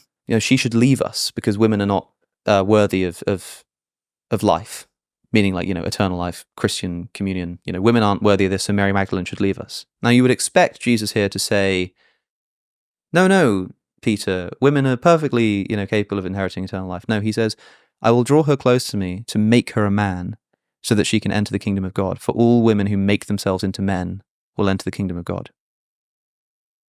The Gospel of Thomas. That's where it ends. That sounds pretty woke. Yeah, it's like the sort of earliest sort of trans account, and of Mary Magdalene in particular. God knows, if you'll pardon the phrasing, what that means. I've heard all kinds of different theories. A lot of the Gnostic Gospels seem to emphasize unity, bringing together, making two one, and a lot of the time this is framed in terms of gender. So the male and the female are to sort of unite. And so, there's sort of this argument that that's sort of what's being gotten at here, but it's weird that Jesus specifies women being made into men. There's one Gnostic Gospel which, remember that in the Genesis story, Eve is created from the rib of Adam. She's taken out of Adam. It's like a separation. And so some of these Gnostic texts sort of long for the reunification, saying that, that was a terrible thing when Adam and Eve were separated. It seems to have this like Platonic influence. Have you heard the old sort of, that old like Greek fable of the original creature being this like four-armed, four-legged, two-headed creature, and this is like the form of the human, and then they end up getting cut in half and spread across the earth, and so people will then spend their lives searching to be reunified. It's a very romantic story, right? And there might be some influence there in some of these Gnostic texts where you've got this sort of separation and desire for reunification. Isn't it interesting that the biological way that humans develop is actually that every human begins female? Is that right? I don't know much about embryology. I have heard things to this effect, but that's why men have got nipples. Yeah. They start sort of developing nipples. Yeah. No, you're right. I haven't. Man, it's a long time since I've thought about that. That is fascinating, isn't it? It's funny as well because correct. They just got it the wrong way around. Yeah. This is the thing. Is like a lot of people. I recently did this debate with Dinesh D'Souza, and he asked me, and we were talking about whether the Bible was true, and he said, "Did the universe have a beginning?" I said, "I don't know. Like, sure, maybe. I think it probably did." And he said, "Well, how did the Bible know that?" Okay, at best a 50-50 guess. I like, okay, whatever. But the point that I was making is that like people will reinterpret things either way. I think that if the universe was infinite, there's a way of interpreting Genesis to fit with that. But also what I was going to say is that like, had we discovered in embryology that all embryos start male and then become female, or the female is sort of drawn out of that, people would go, see, look at the story of Adam and Eve. That's what it was getting at. Like, we knew the ancient wisdom sort of knew. Yeah, exactly right. And I think people sort of do that all the time. There's a great Gnostic Gospel called The Testimony of Truth, which is discovered in the Nag Hammadi library. So that's buried in like 400 AD. So it's probably like 2nd or 3rd century AD. And The Testimony of Truth retells the story of Genesis. But interestingly, if you read Genesis, and I mean like the actual account of Genesis, so who are the characters in the sort of Garden of Eden story? Adam, Eve, snake. Who's the snake? Devil. Right. Why do you think that? It's just sort of traditionally the snake is the devil, but the text never says that. The text never identifies the serpent with the devil. Oh, interesting. The concept of the devil or the Satan, the accuser, didn't exist at the time of writing of Genesis, right? This is like one of those things about, did the fruit of the loom logo ever have a cornucopia in it? Yeah, a Mandela effect, except this time, the original Mandela effect. Yeah, I suppose so. Go and read the text. It's just the serpent, and we're introduced to the serpent. We're told, it's Genesis 3, it opens, "Now the serpent was more crafty than any of the beasts that the Lord has created." And so Adam and Eve are told, you can eat of any fruit of the garden, but do not eat of the tree of the knowledge of good and evil. For in the day that you eat thereof, you shall surely die. Surely die, because the Hebrew, it sort of says die twice. It's like you will die. You will die a death. And so the serpent comes in, this crafty serpent. Crafty is an important word there. The King James translates it as subtle. The word is arum. So the snake was more subtle or crafty or shrewd than the other beasts. And it comes to Eve and says, did God say that if you eat of the tree of the knowledge of good and evil, you'll die? And he goes, yeah. And he goes, you're not going to die. God just knows that if you eat of that tree, you'll become like him, knowing good and evil. And he doesn't want that. So Eve looks at the fruit, sees that it's good for eating, takes a bite, gives some to Adam. And what happens? Do they die? No. What happens? Well, God tells us. In the Bible, in the Genesis account, God says, now the man has become like us, knowing good and evil. He must not be allowed to reach out his hand and eat from the tree of life. And so he's banished from the Garden of Eden. What's the tree of life? Well, who knows? The tree of life and inherit eternal life. So presumably, in the way that eating from the tree of the knowledge of good and evil gives you the knowledge of good and evil, if you eat from the tree of life, you get eternal life. And God says they must not be allowed to do that. Well, So they should have just gone for the tree of life first, which wasn't. Yeah. Well, so there are lots of theological interpretations here, because interestingly, God doesn't say at the beginning, you must not eat of the tree of life. Mm-hmm. He just says you must not eat of the tree of knowledge of good and evil. So arguably, like, If they'd Gantt charted this correctly, yeah, and they'd worked out tree of life, live forever. Do you know, it's actually a really interesting part. Like, what would happen if Adam and Eve eat from the tree of life first? And then, well, arguably, See, this is the sort of insight that you need a productivity bro to bring to the theological seriously discussion. though, it's a great question. I think that the tree of life gives you eternal life, and the idea is that Adam and Eve have eternal life in the Garden of Eden. When they're created, they're just going to live forever in the Garden of Eden. They've already got eternal life, so eating from the tree of life And does that's nothing. been subtracted from them now that they know good and evil. Exactly. You're not allowed to know good and evil, and also have eternal life. So then they're banished, and then they're mortal. So the Christian interpretation of the story is like, well, they didn't die literally, but they died in the sense that mortality entered into the world. You know, they died a sort of spiritual death. They became But that immortality like was taken from them. Yeah, exactly. The fact that you're not going to die now doesn't matter. You are at some point. Yeah, it's like there's something about knowing good and evil as a human that means that you are going to die. Probably because if you sin, the price of sin is death. And if you don't know good and evil, then you can't sin because you can't knowingly do evil. But if you know good and evil, then because we're humans and we're naturally flawed, we're always going to sin, and therefore we need death. So death enters the world. But here's the thing, right? That's one interpretation. But it is a bit of a weird story. Like, who is this serpent? Why is the serpent even in the garden in the first place? You know, like what's the serpent doing there in this perfect Eden? You know, who created this serpent? You know, why can't they just eat from the tree of life afterwards? Why does, because God doesn't, it's not like they literally just can't eat from the tree of life. God banishes them from the garden and then guards the gates of Eden with a cherubim with a flaming sword. These stories are extraordinary, man. It's worth revisiting them. So this ancient gospel, testimony of truth, identifies the serpent. It tells you who it thinks the serpent is. It doesn't identify it with the devil. It identifies it with Jesus Christ. What does that mean? Like, Jesus is the serpent. Because a great deal of the Gnostic tradition believes that the creator of the material world is an either evil or incompetent or lesser kind of God figure, the demiurge. So the material world is created by this evil or incompetent God.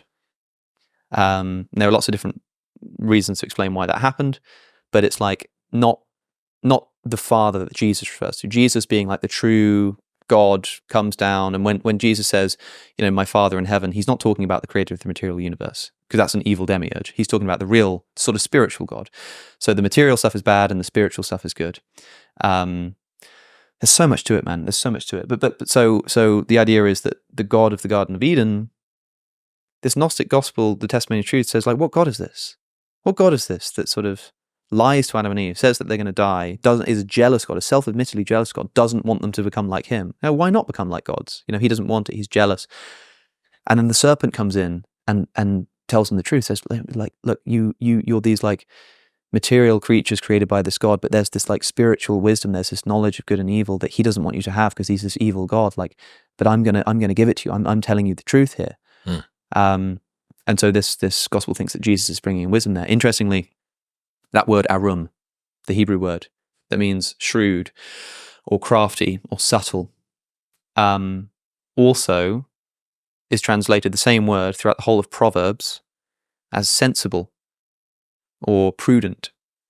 So there is a reading of Genesis that says, now the serpent was more sensible than any of the other beasts that God has created. And he's the one that comes to Eve and says, oh, like God said you were going to die if you... No, you're not going to die. You're just going to be like him. And he's right.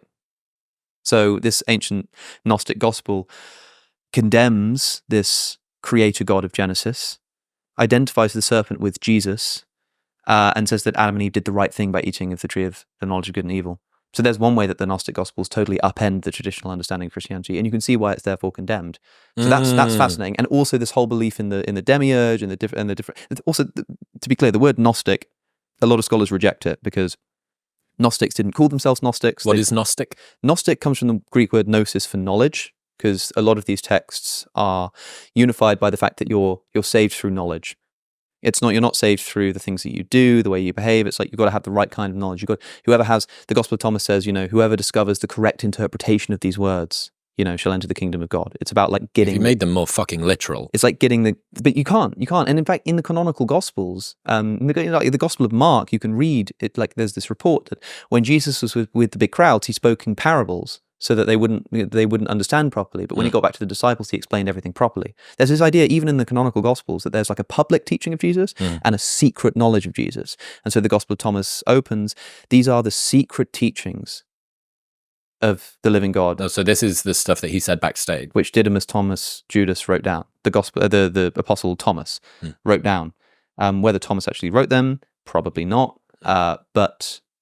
Given the fact that secret knowledge, given the fact that the Bible was an editorial decision, what goes in, what stays in, there's interpolations that edits are made. There's contradiction in terms of this says this thing here and doesn't say that thing there, and also there's sort of play in the system that kind of probably didn't say that, so we can probably kind of get rid of that. Yeah. Where does the authority come from of that corpus? And why has the Gnostic Gospels not completely upended the entire world of Christianity, given that the editorial decision is now so plainly evident that it was just laid at the feet of flawed humans like the rest of us? Well, because, I mean, so the way that these texts are determined are through a mixture of things. So like apostolic succession is important, as in the sort of the message needs to be legitimately attributed, a bit like how the hadiths of Islam are attributed. Like if you read a hadith, it will have this entire sort of second bit which tells you the line of succession from Muhammad to the person who heard it. And this person heard it from this person, and this person heard it from this person. Because the important thing is like knowing that it comes from the right source. And so the four Gospels that we have are believed to be written by either eyewitnesses, traditionally eyewitnesses, or like traveling companions to eyewitnesses to the life and ministry of Jesus. So like Matthew, the apostle, Luke, the traveling companion of the apostle Paul, John, traditionally associated with the beloved disciple of Jesus. So these are sort of like, they're believed to be written as close to eyewitnesses as you can get. Also, the theological content is important. Like I tweeted out a thread about the Gospel of Thomas, a couple of quotes, and people misunderstood what I was doing. They thought I was somehow trying to like endorse it or something. I was just like, wow, look at this really weird gospel, because I just done a podcast episode on it. So I quoted some of the more bizarre elements of the Gospel of Thomas, and Michael Knowles retweeted it and said, reading this is just, it just makes it so obvious why these texts were condemned in the first place. And he's kind of right, like the stuff about like turning women into men and like the son of a prostitute and all this kind of stuff. It's just like kind of weird and doesn't seem to sort of fit in with what people would have like remembered and known about Jesus at the time. And so they're sort of condemned on theological grounds as well. Like I don't think that these texts, I couldn't say that they more closely approximate Jesus's message. It's so clear that they just completely contradict what the understanding of Jesus was at the time of the formation of the canon. And so they're sort of expelled for that reason too. And you're like, oh, but now that we can read them, shouldn't that just totally upend everything?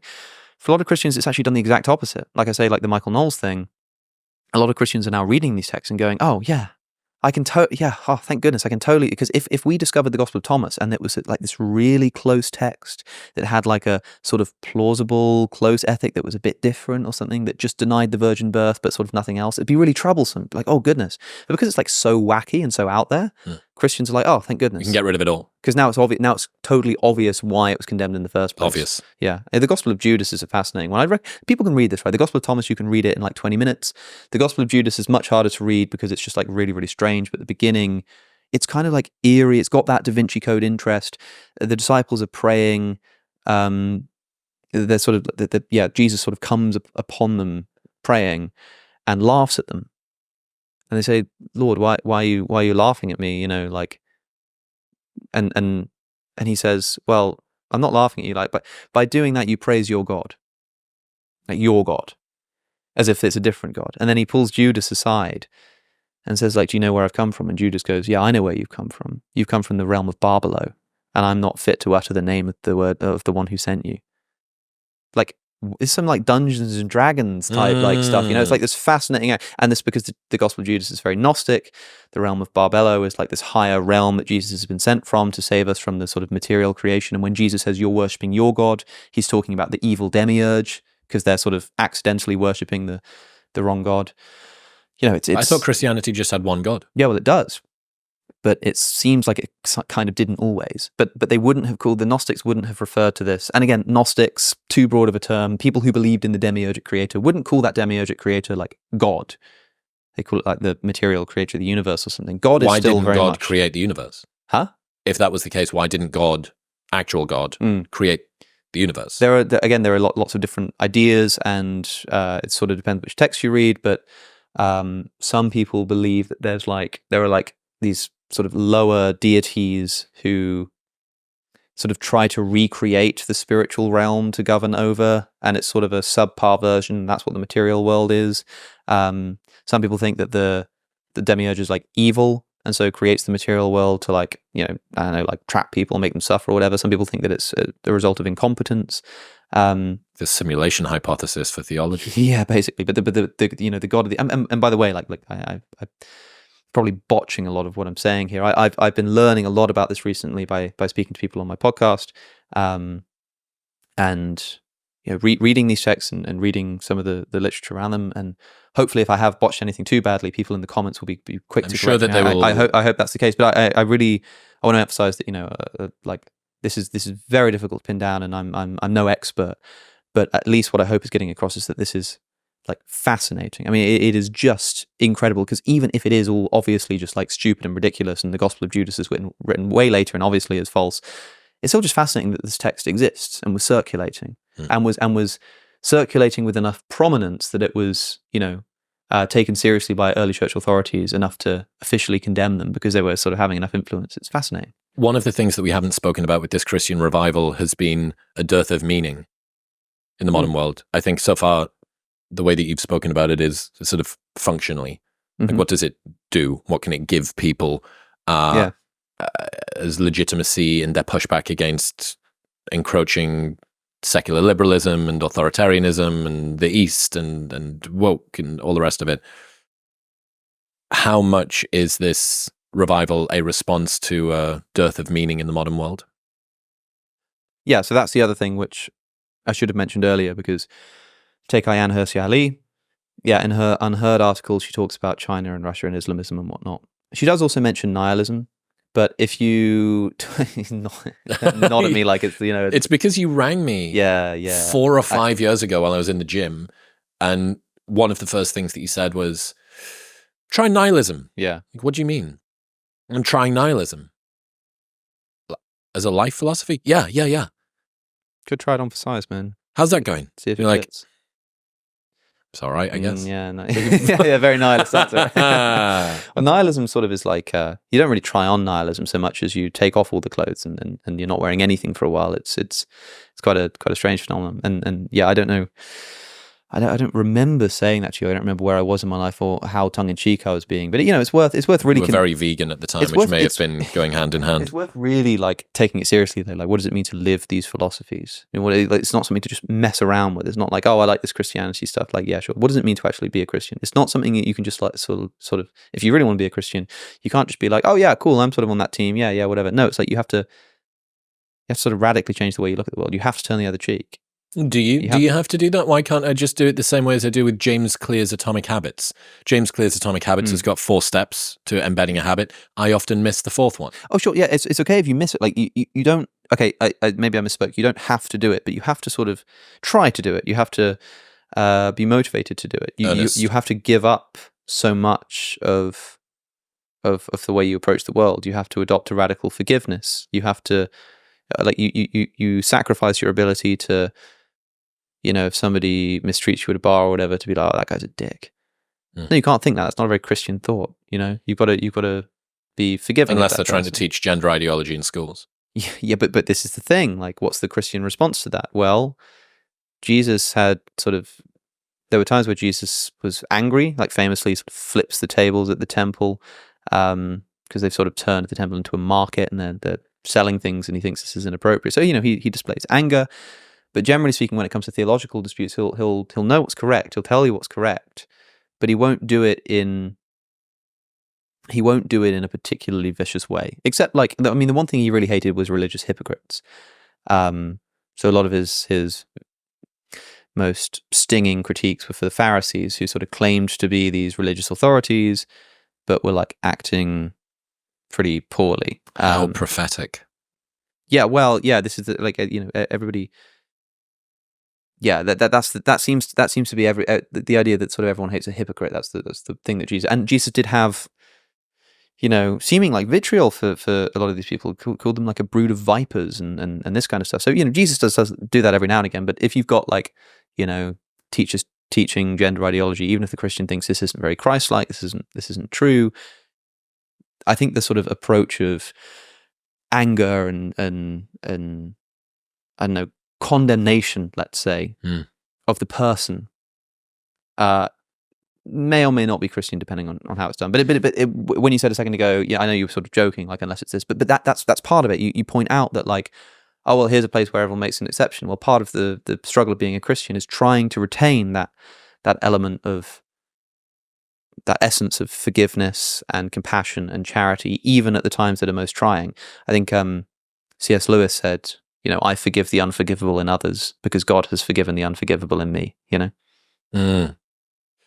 Does this show how unrational and illogical humans are? That we've tried to make arguments and reasoning neat and tidy and mathematical, but becoming wise appears to be so hard on your own, even with the assistance of the scientific enlightenment and computers, that you still need to personify these lessons, that you need to couch wisdom and living a wise life inside of a broader narrative which has religion and has a guy from 2,000 years ago.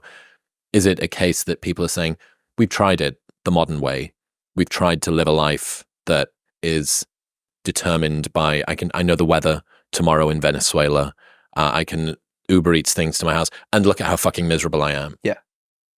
We need to find something that's older, something that's more tried and tested and is working on a different pathway. I don't think it's necessarily older, especially because there was a time when this message was new and it was still just as radical for people. But yes, the fact that it's narrative, the fact that it's storytelling, and moral principle rather than scientific truth claims. The Gospels don't make scientific truth claims. They tell a story. They give an account of a man's life and his moral teachings. I think it's often condemned as this retreat of rationality, but I think it's just to do the brain thing again. It's just the sort of the reemergence of the right brain. This way of looking at the world that sort of legitimizes poetry and art and music that are sort of irreducible to argument and syllogism, that in other contexts people think it would be inappropriate to try to understand music just by looking at music theory. I mean, music theory is very useful and important, but like the way to understand music is to actually listen to the song, you know. And for a lot of religious people, they're beginning to realize that this microscope approach of trying to sort of analyze the religion for its truth claims misses something of like living, like stepping back and living the life. Of course, if it does make truth claims and the truth claims are wrong, that's a problem. Obviously, it's a problem. But I think people are beginning to become more forgiving of that because they're beginning to recognize the value of narrative. Well, we spoke about this the last time we talked. I'm really fascinated with this idea of things which are literally true but functionally false, and functionally true but literally false, or just useful instead of functionally true. And it seems that this is continuing to ramp up. Look, I feel better when I have faith. I feel better when I'm a Christian. Like, religion is the ultimate split test. Split tested and split tested and split tested into oblivion, working on an existing pathway that every human civilization has had in one form or another. And we have come up with a way that is pretty good at dealing with the uncertainty of the future and the fact that you're flawed and the fact that you're going to die and difficult things are going to happen. And unfortunately, Netflix and a bit of like some Ryan Holiday books, they just don't cut the mustard. Yeah, and insofar as they do, so Jordan Peterson has described God as the ultimate fictional character, and he does so kind of tongue in cheek. And I think what he's kind of getting at there is the idea that like good fiction approximates truth in a roundabout way. Like a good work of fiction tells you something true. It just does it through the use of fiction, right? Like did the Grinch steal Christmas? No, not really. But there's sort of an important message, symbolic truth, the so-called moral of the story, right? And the archetypal example of this is the Christian scriptural canon. These are the stories that have best approximated whatever truth is trying to be gotten at, and done it in the most effective and sort of surviving manner. So yeah, I mean, it's obviously doing something, but yeah, like people want their stories to be true. The difficulty is that like the specific truth claims of Christianity, like Jesus rising from the dead, for example, we can't say like that didn't happen in the sort of scientific sense of like, I mean, we're doing like historic science. I mean, you can just say, well, it breaks the laws of physics and they never break, but you don't know that. Like it could have happened, logically speaking. You know, it doesn't break any laws of logic for a man to rise from the dead. If like we discovered the bones of Jesus, that would be another matter. I mean, you'd be able to say, well, the truth claims aren't really important to me. I care about the narrative and all this kind of, but you'd be like, yeah, but we have the bones of Jesus. We know that he remained dead. He did not rise from the dead, didn't ascend into heaven. Like Christianity has got to be undermined there. Whereas if it's a case of like, there's this extraordinary claim, which we can't like prove is false, that Jesus rose from the dead, but like, I understand why you probably don't think it's true, but you can't prove that it's false. It sort of leaves that room for people to be attracted to the narrative and the poetry and the meaning and sort of say, well, this is a really unbelievable claim to me, but like, I'm just sort of happy to just say, yeah, sure, why not? Jesus rose from the dead. Okay, I choose to believe it, as Ayaan Hirsi Ali did. What I was going to say about her with the nihilism question is that, like, when she approaches the discussion with Richard Dawkins, we're not talking about Russia and wokeism anymore. A little bit, it comes up. But she's talking about her own depression. She's talking about her own sort of feelings of nihilism and despair and suicidality, and that's what Christianity afforded and like a way to get out of for her. So for her, it was very much, seemingly, from what I understand of her position, a response to this personal nihilism as well. I wonder if I kind of had it in my head about that debate and the applause that people had for her when she said, and I found faith and faith dragged me out of my problems. I wonder whether the reason, and even to me, I can feel it inside of myself when you hear a story like that from somebody who has been at a very low place and has been brought out by a thing that they believe in, and then this guy sat opposite them starts wagging his finger about this sort of weird panicky. But do you actually think that Jesus was born from a virgin? And and I wonder whether the applause, I presume that didn't get applause. I'm going to guess that Richard Dawkins trying to come in litigiously. Well, it was a split audience in that, like, Dawkins and I might be misremembering, I need to watch this back, but at points he would just sort of say, he said like, Ayaan, I'm sorry, but this is bigger than, comfort and than your personal feelings of what brings you comfort. It's quite harsh, but then you're there to have that conversation. Of course. And there were a few points where he basically goes, look, I care about what's true. I don't care, I don't care about the narrative and the beauty and I care about what's true. And people, Okay. Yeah, I just wonder whether, the ambient, meaningless, depressive, anxiety-induced cultural milieu that many people feel in the modern world, I wonder whether that makes them predisposed to see Ayaan as, well, good for you. Look at how great this is for you. I'm so happy for you that this thing has happened. And who's this white guy? Who's this old, fuddy-doddering guy coming in, shaking his finger at you and pooing on your parade? It's a bit like the sort of the father-in-law at the wedding coming along and being and like a beautiful day. If you found the person to love your life, and he goes, yeah, well, he doesn't make that much, does he? He could have a better job. Yeah, it's not. I'm not saying you're wrong. Yeah, okay, you're fine. Yeah, you're all right, mate. All right, fine. You're true. Yeah, correct. Well done. You've sort of scored your point on the truth value, but you've like totally ruined the whole day. And that's how I think a lot of people would feel about that conversation. But look, obviously I understand. I mean, the way that I'm speaking now, I understand why people make this criticism. You can probably understand too why people are like, I'm soft on Christianity, because it seems like I'm like broadly endorsing this approach. I'm not endorsing it. I'm trying to explain what I see going on. And what I see going on is an abandonment of care for like propositional truth claims and an embracing of unifying narrative that sort of gives direction to people's lives. And people are more attracted to that. I'm still like the reason why I wouldn't be able to just call myself a Christian is because I don't believe that it's true. Like I think I'd have to believe in the truth claims. But that's because you are holding yourself to a particular standard due to the fact that you've spent the last decade immersed in it. You are also friends with people who do have a very high bar that they hold their own faith to. I think if I was to somehow be able to get in and twiddle with the barometer or the thermostat with which you would have to pass in order for you to say, well, I'm a cultural Christian. Yeah. I believe in forgiveness. You go to church. You've been to church. Like hymns, they're cool. Rock bands, they're awesome. Pyrotechnics, love that. God now, Corvettes, great. All of those things, I think you would quite easily be able to. I'm sure that there's tons and tons of Christian values that you think, this is great. And maybe if I had a way to identify that during times when my life is difficult, I would be able to think, rather than having to axiomatically, why is it that people come up with, you need to have your values? Do you know your values? Big personal development thing. You have values and then you have principles. Like, what is it that I believe in? And then operationally, how do I actually act within each of these?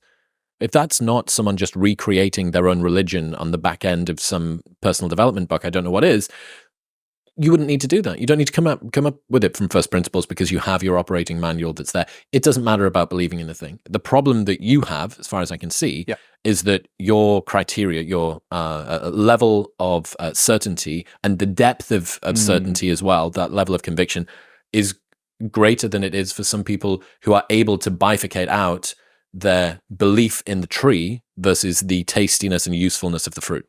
Yeah, and there's going to be a lot more hurdles in the way of like, to believe in the resurrection of Jesus, I don't just have to suddenly become convinced that there's a strong historical case for it, because I know that there is. I just know that there are a lot of objections to that as well. And so now I've got to sort of overcome those objections. Whereas for somebody else, it might not need to go that deep for them to have that conviction sort of develop within them. So I think, they say God meets you where you're at, right? Like it would be, I mean, so many people spend so much time trying to do theology or philosophy, and they study intricate arguments of God's existence, some of them extraordinarily complicated with like 50 different premises.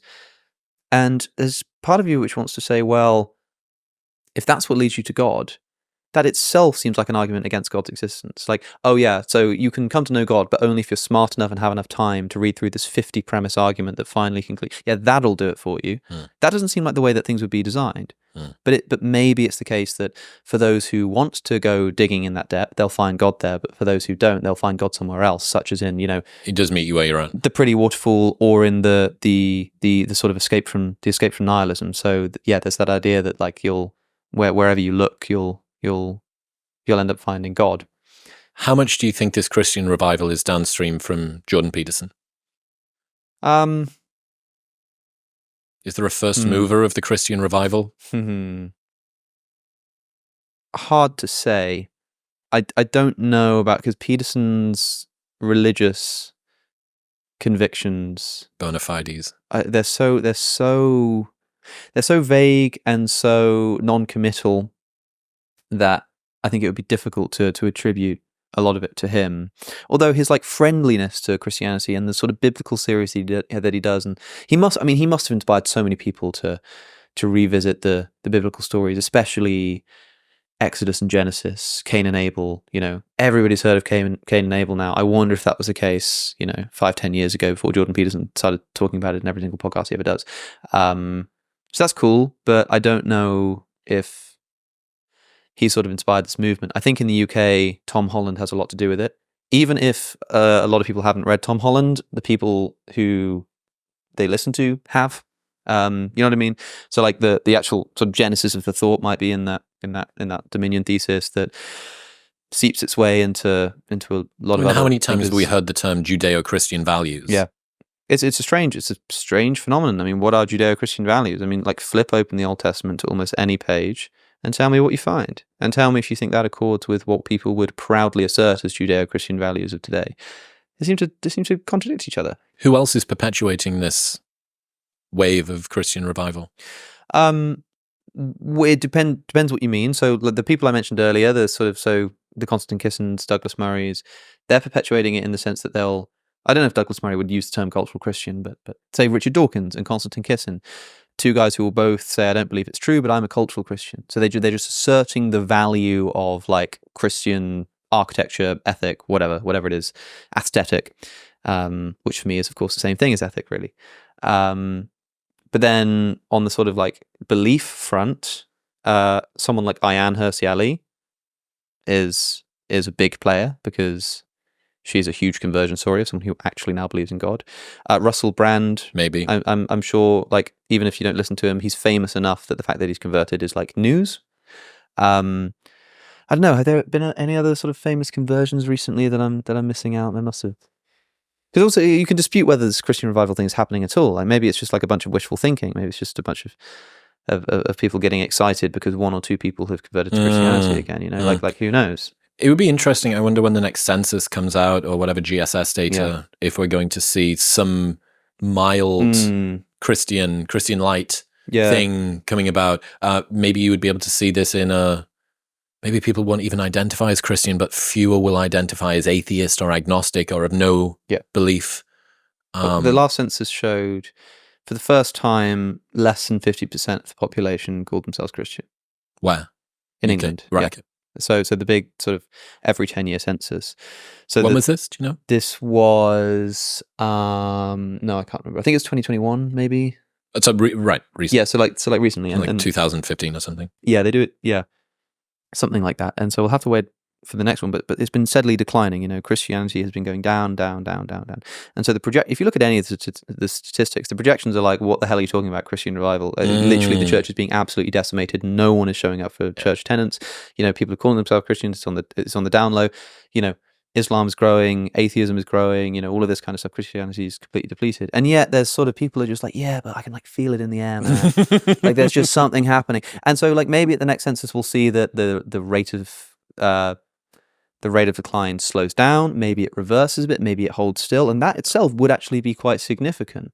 I always think about that, how much is just internet degen, edgelord, like terminally online people thinking that their particular corner, their reality sphere is, well, this is happening everywhere. I remember before what was the last general election, 2019? Where it was the Conservative landslide. Oh, yeah, sure, maybe. I don't know. I can't remember. Anyway, I remember Stormzy tweeted out in support of Jeremy Corbyn. Yeah, that's right. And I remember thinking, fucking hell, Stormzy.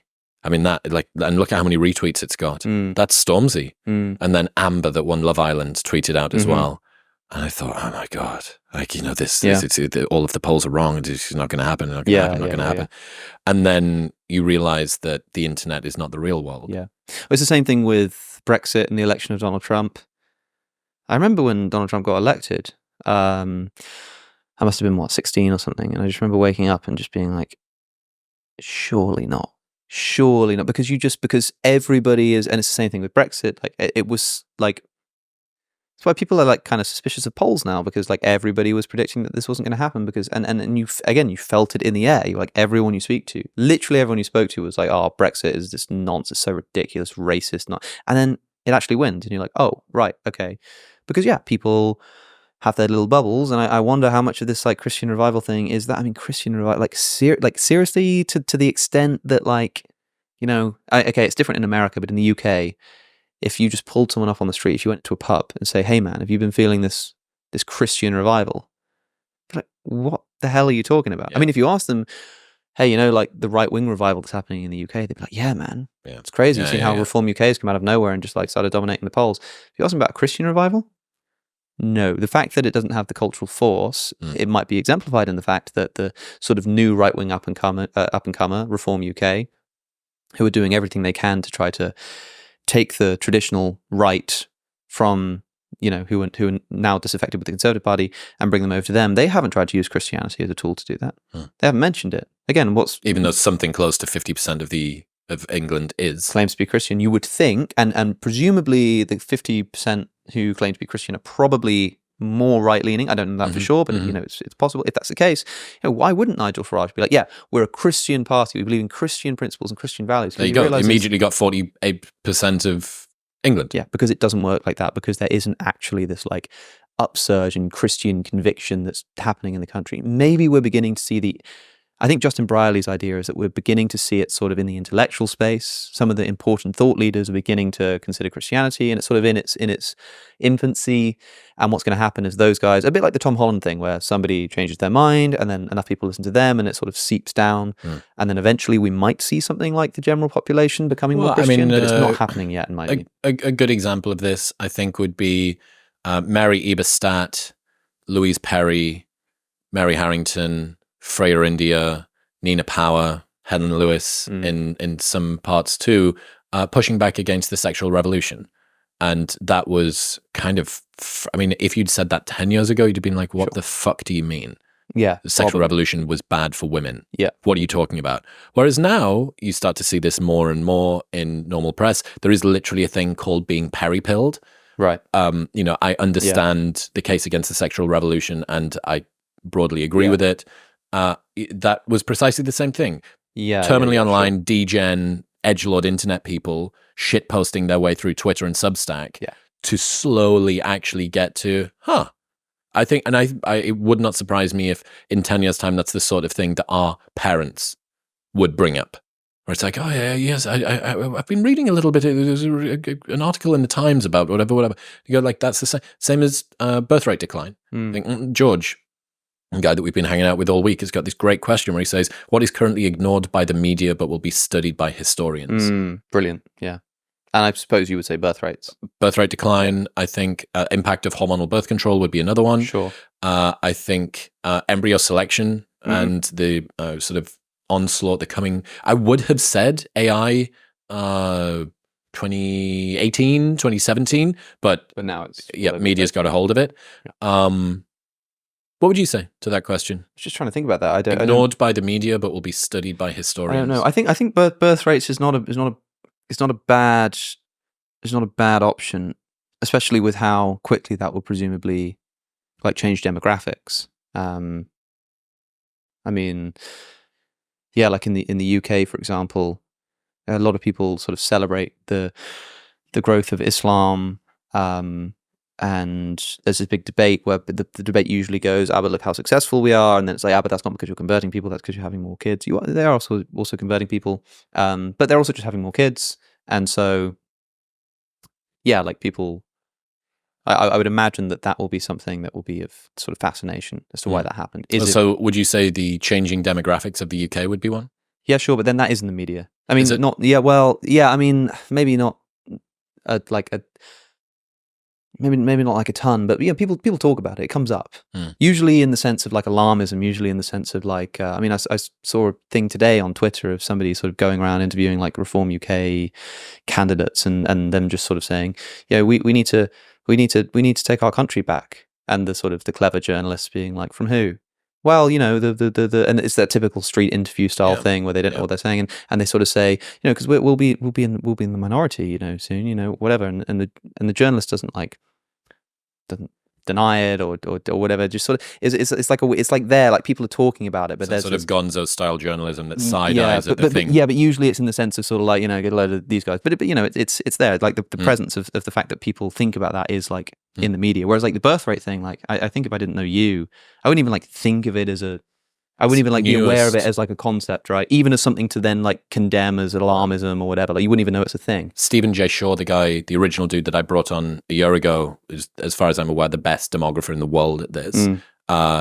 Just redid his numbers for South Korea, which went from 0.6 to 0.4 now. And he messaged me from Korea. Yeah, sure. The message was kind of short. When he sends long messages, when it's a long message, it's interesting. When it's a short message, it's sad. And it was basically, I think the final sentence was, they're done. Like Korea is completely done. Game over. Within the next 100 years, for every 100 Koreans, there will be 4 great-grandchildren. Wow. Yeah, that's it's amazing, isn't it? I mean, it's just fascinating, and the fact that if we sort of have the thing about like this kind of stuff is it's like maths, isn't it? That you can literally Demography is destined. This is how many kids are being had. We can't make any more 1-year-olds. Is how many people there will be, right? Like we know it for a fact, and you're right. It sort of doesn't really get a mention, and I think it's because the media, the news is daily. The news talks about what's happening now today, right? And this stuff isn't happening now today. It will one day. People wouldn't. It's the most unique. Until it does, it's not going to be talked about. It's the most unique type of risk. It's not an existential risk. Yeah. It's not in the true permanent unrecoverable collapse, Bostromian sense of the word. But it is one of the most unique kinds because it does not galvanize people to look up and see smog in the sky or forests burning or fish dead in the ocean. It doesn't galvanize people in the same way. It is a lagging measure of a lead indicator. And it's just maths, man. And it's whatever the opposite of an exponential, like, I don't know. Yeah, I guess it'd still be exponential. But down. That one. Yeah, it goes down. It goes down, but it goes down increasingly. No, there's got to be, what's the opposite of like X? Not logarithmic. Introverse. People are screaming it into their AirPods. A couple of mathematics people are. Dude, I want to say before we finish up. Imponential.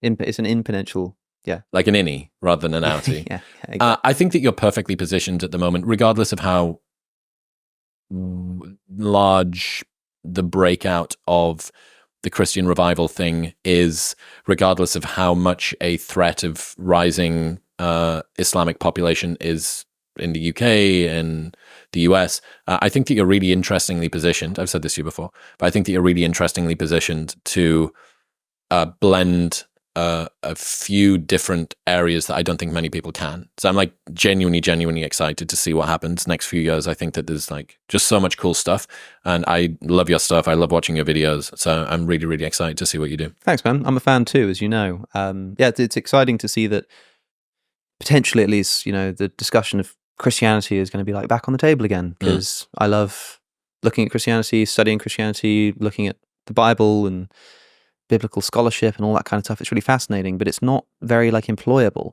You know, I'm lucky I'm in a YouTube niche where people are interested in those kinds of debates and stuff, but like it doesn't have a lot of political relevance. So if this does become a more talked about, you know, thing or a movement, or people are right that there is some kind of Christian revival around the corner, then yeah, there'll be. Wow, are you going to be the theology consultant for Nigel Farage's new Reform Party? Is that what you're suggesting? I am definitely not suggesting that, but I think there'll be a lot of interesting commentary to make from the perspective of like, well, how much of this is political and how much of this is theological. I don't know. Is Nigel Farage a Christian?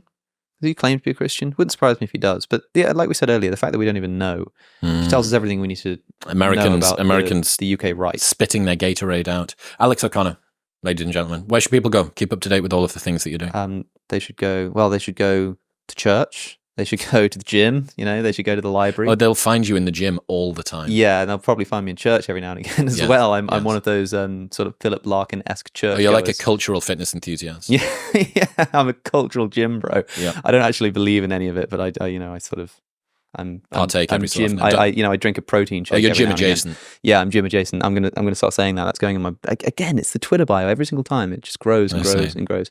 If they want to find my content, then Within Reason is the name of my podcast. I've just done a couple of episodes on the Gnostic Gospels, and more are coming with some fascinating, awesome, interesting people. But yeah, I'm just Alex O'Connor everywhere else. alexoconnor.com. Hell yeah. Appreciate you, man. Cool. You too. Thank you very much for tuning in. I don't think about religion all that much, but when Alex talks about it and the history and the different gospels, it's pretty cool. I find it pretty interesting. You can watch my conversation with the one and only Dr. Jordan B. Peterson right here. It's very interesting, so go on. Tap it.